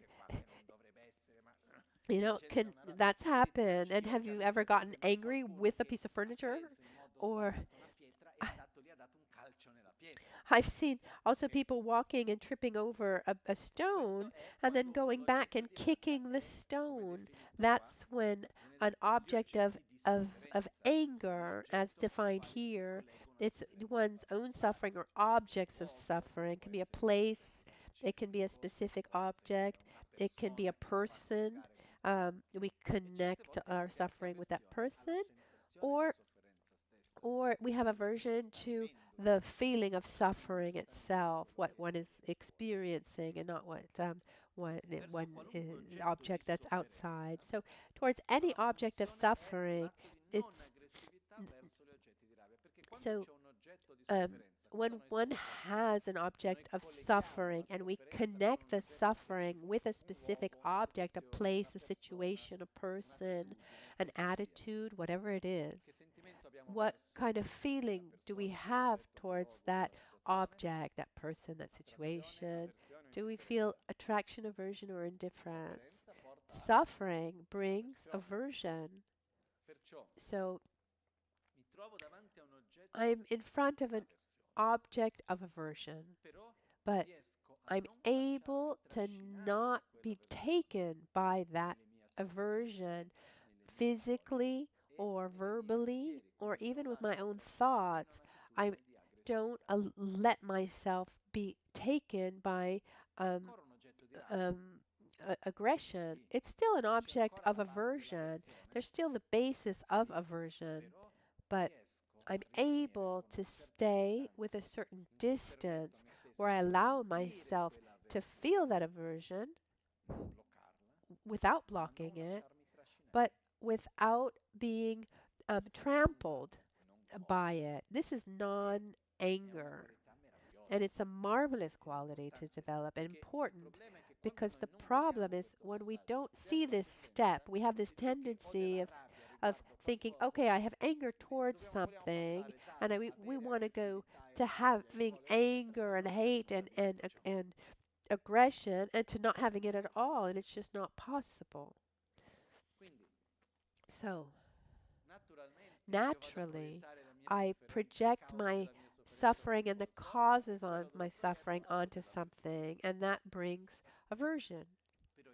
But I know that that behavior of aggression will do nothing other than increase my suffering and be a negative interdependence to those around me. Because what's our experience? Where there's more aggression, in the end, there's more suffering. Violence doesn't bring solutions, it brings more suffering. So I recognize this and I generate this attitude of patience, of being able to be in front of my object aversion and not act with aversion. And that's a marvelous quality. Let's remember that this has 3 levels.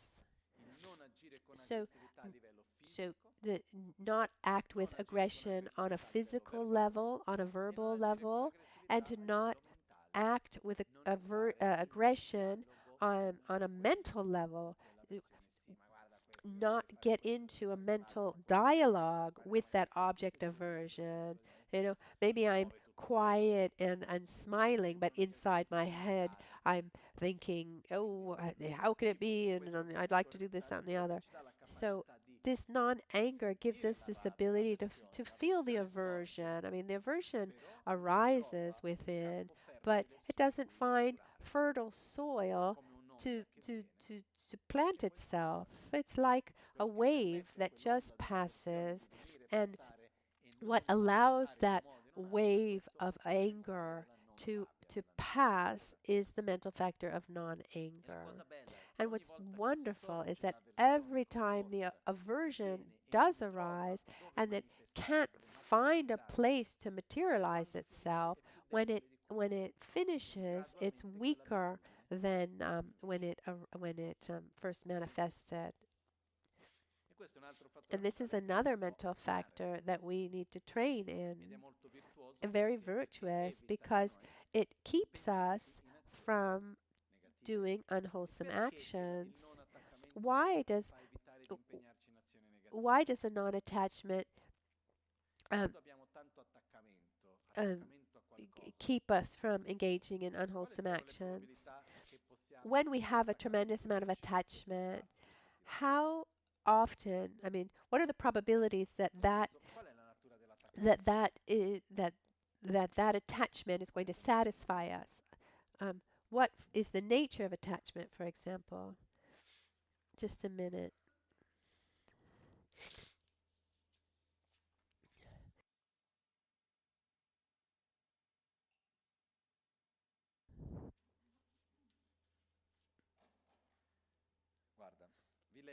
Here, I'm going to read to you a, a definition of Lama Tsongkhapa of attachment. Page 33.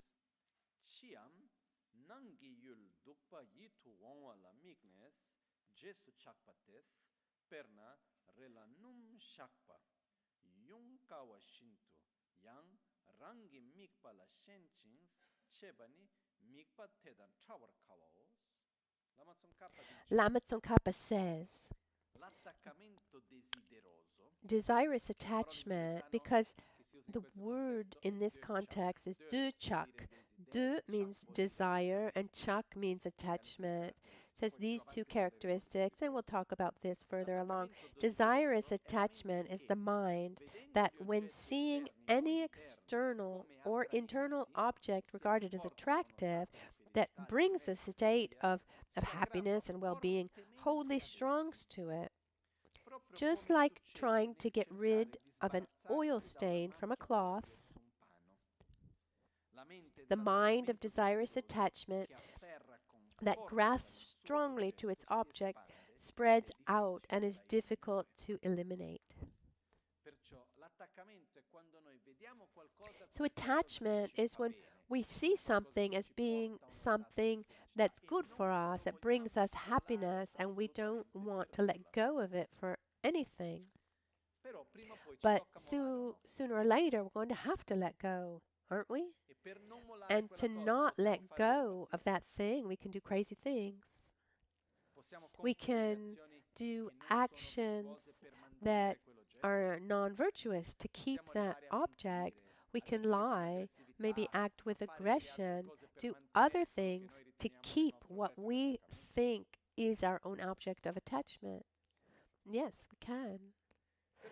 So attachment has in its own nature an illusory characteristics, actually two illusory characteristics. One, projecting our happiness onto something that it cannot sustain it, and then this idea that we can stay with that object forever. These are two illusory characteristics of attachment. So when the object can no longer sustain our happiness, what's our feeling? Oh, thank you for everything that you have given me, or like an inner feeling of having been cheated. Oh, before you made me happy, and now no longer. After everything I've done for you, I took such good care of you. I did everything for you. And now you don't make me happy like you used to. How is that possible? How can you do that to me? And when that object of attachment doesn't make us happy in the way it used to, we generally develop attachment. We gradually develop aversion to that thing and attachment to something else. Because when we develop attachment to something that cannot sustain that happiness, like water, at the beginning I drink water and I feel pleasure. But if I keep drinking water, that from that feeling of pleasure, one sip after the other, it becomes kind of a neutral experience. And then if after 5, 6 glasses, 1 liter, 2 liters, it becomes a sensation of suffering. And at this point, first, I loved you so much, I brought you here with me, and now you're making me suffer. So the reaction that we have towards the same object is aversion. And the stronger the attachment is, the stronger the aversion becomes after. And then there's the other the other subject. If I project my happiness onto water that's beautiful and wonderful, and at a certain point I need to be separated from the water, from my water. Once when I have to be separated, what kind of feeling do I have? Gratitude, attraction to that separation, or aversion? Normally aversion. And this aversion brings me to generate violence, aggression, aversion. So attachment as an attitude that is illusory and it takes us to do non-virtuous things. And a function both of attachment and anger that we'll see further along is when there's attachment, it brings us, it keeps us, what's the right word?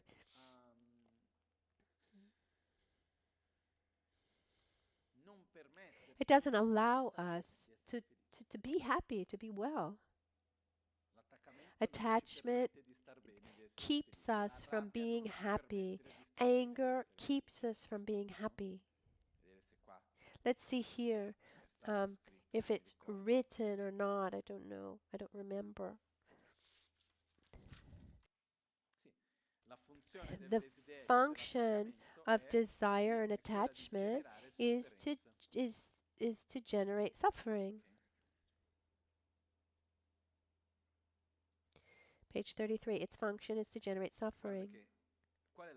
What's the function of anger, for example? Says the function of anger is to the function of anger is to not allow us to be happy and is the basis for unwholesome actions. So both anger and unlimited desire, they both keep us trapped in a state of suffering. They don't allow us to be well. And on the opposite side, there's the virtuous state, which is not yet I love you, but it's the state where I have aversion towards you. Be in a person, a situation, a place, but I allow myself to not react with aggression towards you, object, and that's already wonderful.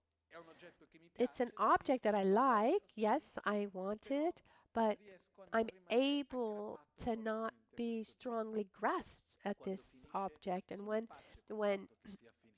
it's no longer there, I'm happy that it was once there. It no longer gives me the satisfaction as it originally did, but I don't generate aversion. This is the characteristics of non-attachment. When I read this for the first time, I really liked it because before this I had this tendency to think that one needed to go from a situation of aversion to non-aversion right away, and I didn't see the how. And instead this shows us the way from the aversion that manifests in hate and violence, First, we go to non-anger, not acting with non-violence, and then go to indifference to then be able to generate a positive feeling towards. This is the path to follow. It's not possible, for example, to go from aversion to attraction. One first needs to go from aversion to indifference, neutrality, to then generate positive feelings, and vice versa. Okay, let's see one more. Non-ignorance, Timuk Mepa. Non-ignorance is not the best of translations. Let's see. Number mimpa, lesam, lung lesam, samba lesam, tokpale sheshin, sosor takpates, niebar chöbala mijupes, tenchebelechenos. What is non-ignorance? Non-ignorance is the mental factor that bases itself on experience, reading, reflection, or comprehension to know and examine an object. It functions to avoid committing negative actions.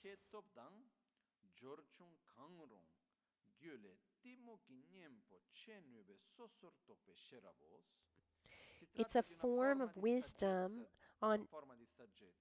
based on inborn qualities or experience and learning that is able to be an antidote to ignorance. Timuk in Tibetan, you can translate it as a kind of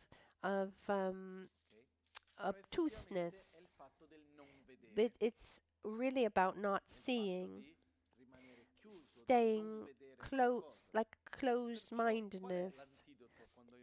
And what's the antidote when I don't see something? The antidote is knowing it. I'm ignorant about something, so non-ignorance is non-ignorance has to do with the process of knowing that thing, and then gradually getting to eliminating that ignorance completely. The example from before, I have this ignorance of grasping to the permanence of flowers. They appear as permanent, and I relate to the flowers as if they were permanent. That's a form of ignorance. Gradually, I read, I reflect on it, I understand, I examine the characteristics of the flowers, and gradually I see that the flowers interact, that they depend on causes and conditions, they transform, so they can't be permanent. So this process, this gradual process of knowledge, of observance, observing, understanding, this is called non-ignorance. And this shows us once again that to eliminate ignorance, it's not something immediate. It's gradual. So it's a form of discriminating awareness, that mental factor. Where is it? 2.5 on page 26, Sherab, discriminating awareness. And this mental factor of non-ignorance is a form of wisdom, of discriminating awareness. It's a form of that mental factor, but it's where one knows something better, analyzes it, understands it, and gradually opposes to that closed mindedness, that erroneous view. And this mental factor of non-ignorance is our ability to go beyond where we are. Because we don't have an understanding of everything.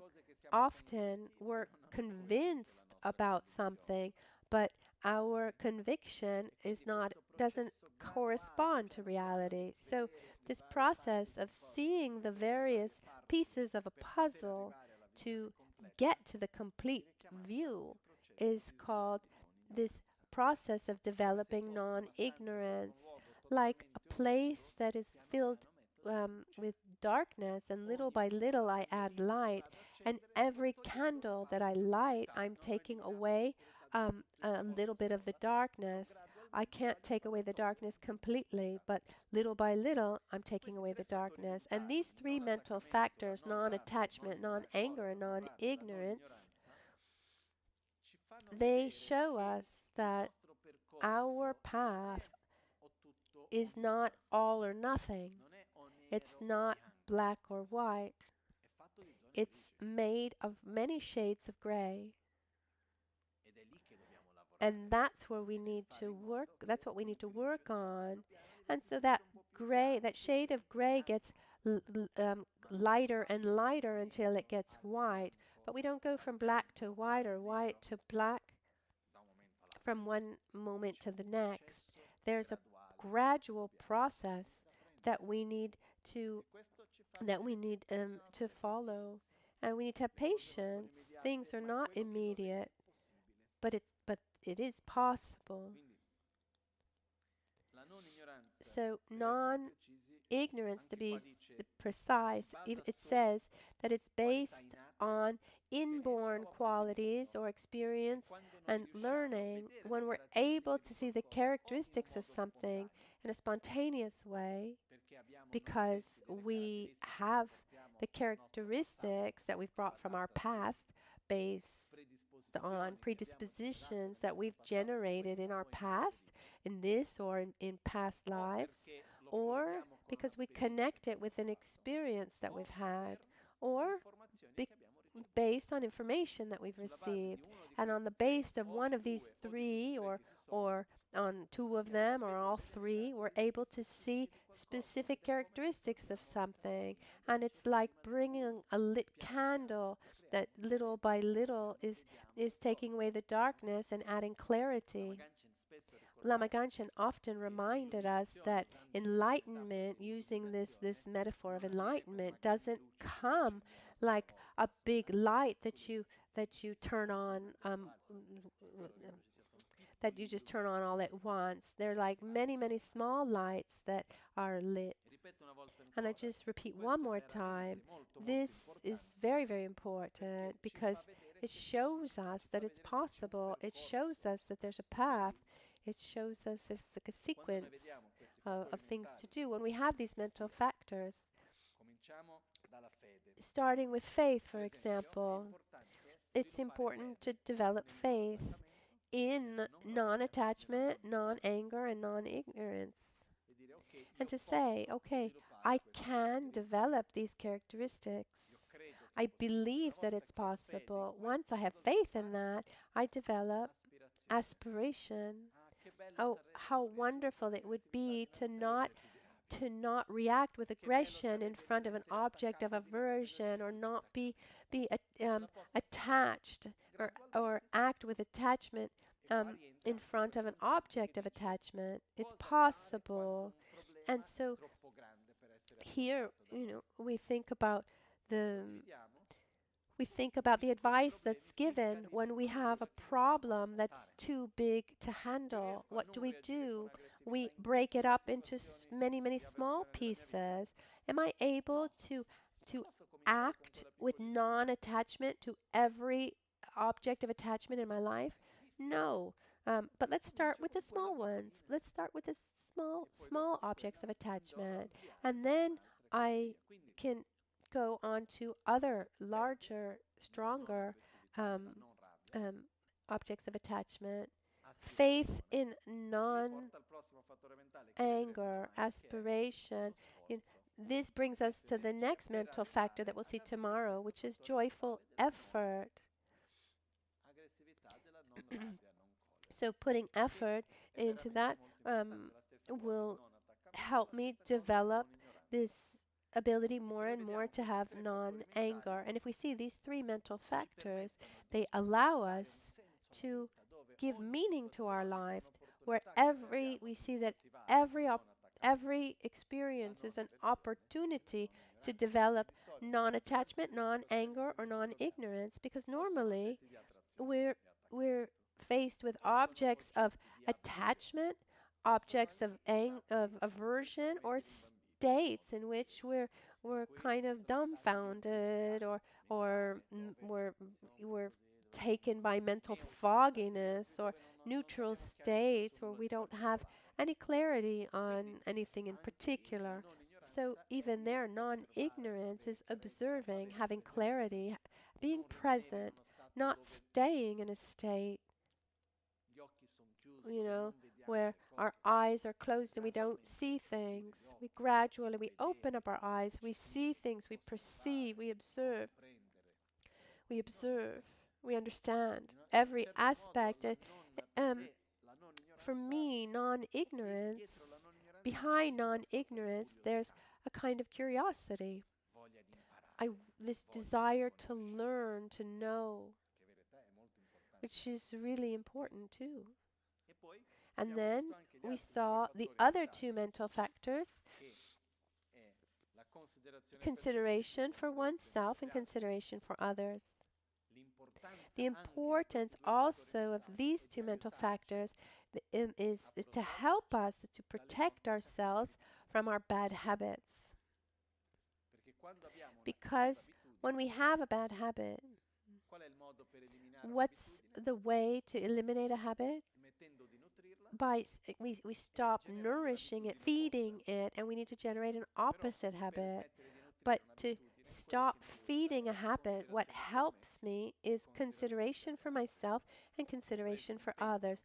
I've taken a commitment to not do this thing with that person. I can't do it. I've taken the commitment with myself. I have consideration for myself. For others, I can't do it. It's going to help me. It's going to protect me from my bad habits. And we all have bad habits, so these are useful for everyone. So here we've seen the first 6 of the 11 wholesome mental factors.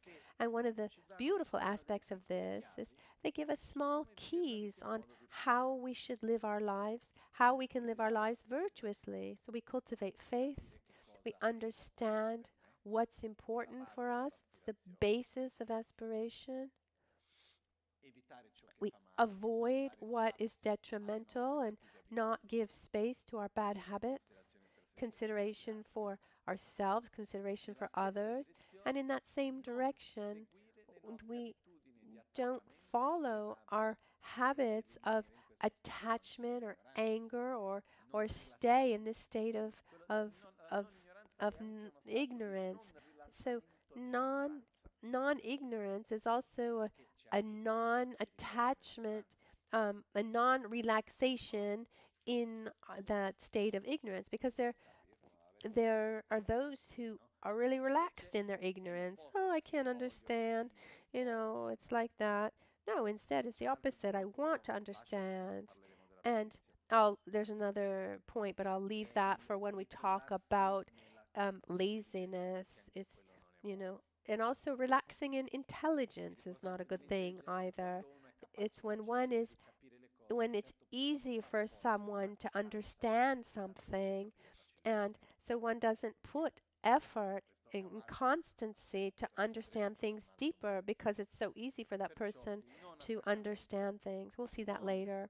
So non-attachment, non-anger, non-ignorance, they oppose our negative conditionings, but it's an opposing without opposition. More than an opposition, it's a non-nourishing, a non-following. It's like you come against me, but I don't give you any importance. I don't give you any weight. Okay, aversion is there. I'm not opposing aversion. I just don't get into a dialogue with it, thinking, oh, I shouldn't think like this. That person is good or fine. No, there's aversion. I just don't get into a dialogue with that person. A little bit like when it's said, some some countries say, oh, we don't deal with terrorists. I don't deal with anger and attachment. They're there. You're there. I'm not going against, I'm not going on the defense, counterattack, but I'm not going to follow you. I'm not going to nourish these feelings. And this is what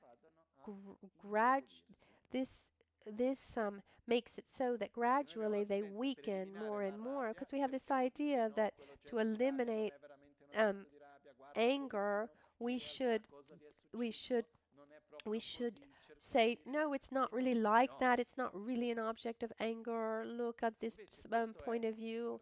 That doesn't work. Instead, when we act with aggression, with body, speech, and mind, is bad for me, bad for others. I don't want it anymore. Are there objects of aversion? Yes.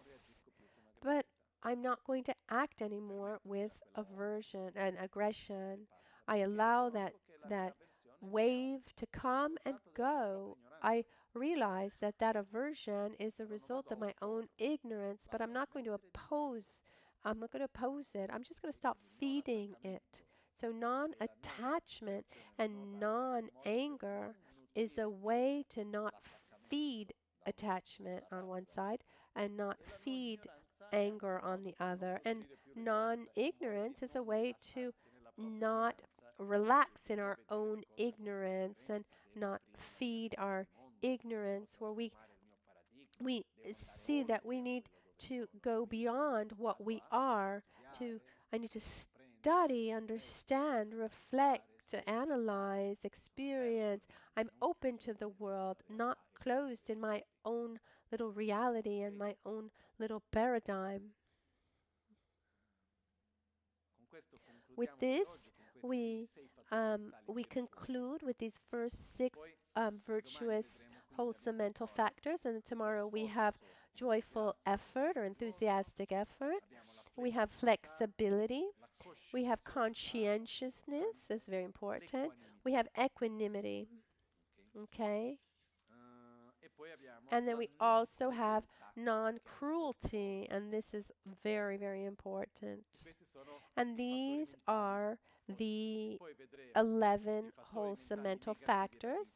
And then we'll see the 6 root unwholesome mental factors: desirous attachment, anger, hate, arrogance, ignorance, indecisive wavering, deluded views, and the view of transitory collection, all the extreme views, holding false views. And then we'll see all the secondary afflicting mental factors: spite, resentment, concealment of improper behavior, aggression, envy, miserliness, pretension, dissimulation, self-satisfaction, cruelty, lack of consideration for self, lack of consideration for others, torpor, excitement, non-faith, laziness, non-conscientiousness, deluded forgetfulness, non-alertness, distraction. And then we will see the 4 variable mental factors: sleep, regret, general examination, and precise analysis. This is a very generic view, just to go quickly over the 51. So little by little we'll look at them all. Today we should look at those and reflect on the ones we've seen so far, in particular these first wholesome mental factors. And if you can go to page 15 and memorize from page 15 to page 18, go over them and see, okay, what are the 5 omnipresent mental factors? Feeling, discernment, intention, attention, and contact. Okay, what are the 5 object ascertaining mental factors? We have these 5. What are the 11 wholesome mental factors?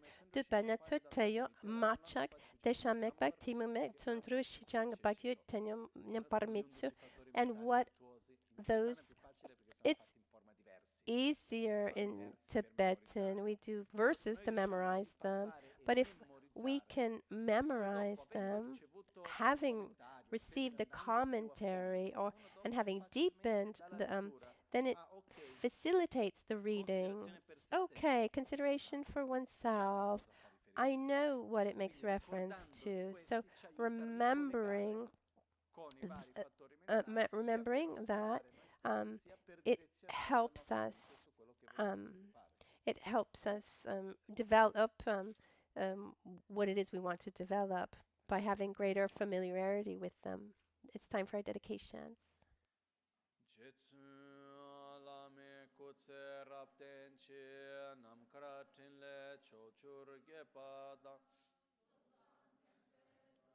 Sasumge drove musela tatu ne gyur che kewa kuntu yanda lama dan drame cheki pela longche ching sadan lamge yunte rabzo ne dorje change kopa nyur tobe sho nimo dele tsendele nime kuyan dele Ninsen takto delekpe kuncho sumki chingilo kuncho sumki ngodrutso kuncho sumki trashisho.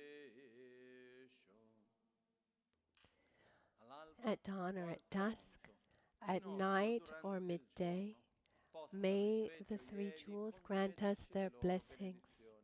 May they help us to achieve all realizations and sprinkle the path of our lives with various signs of auspiciousness.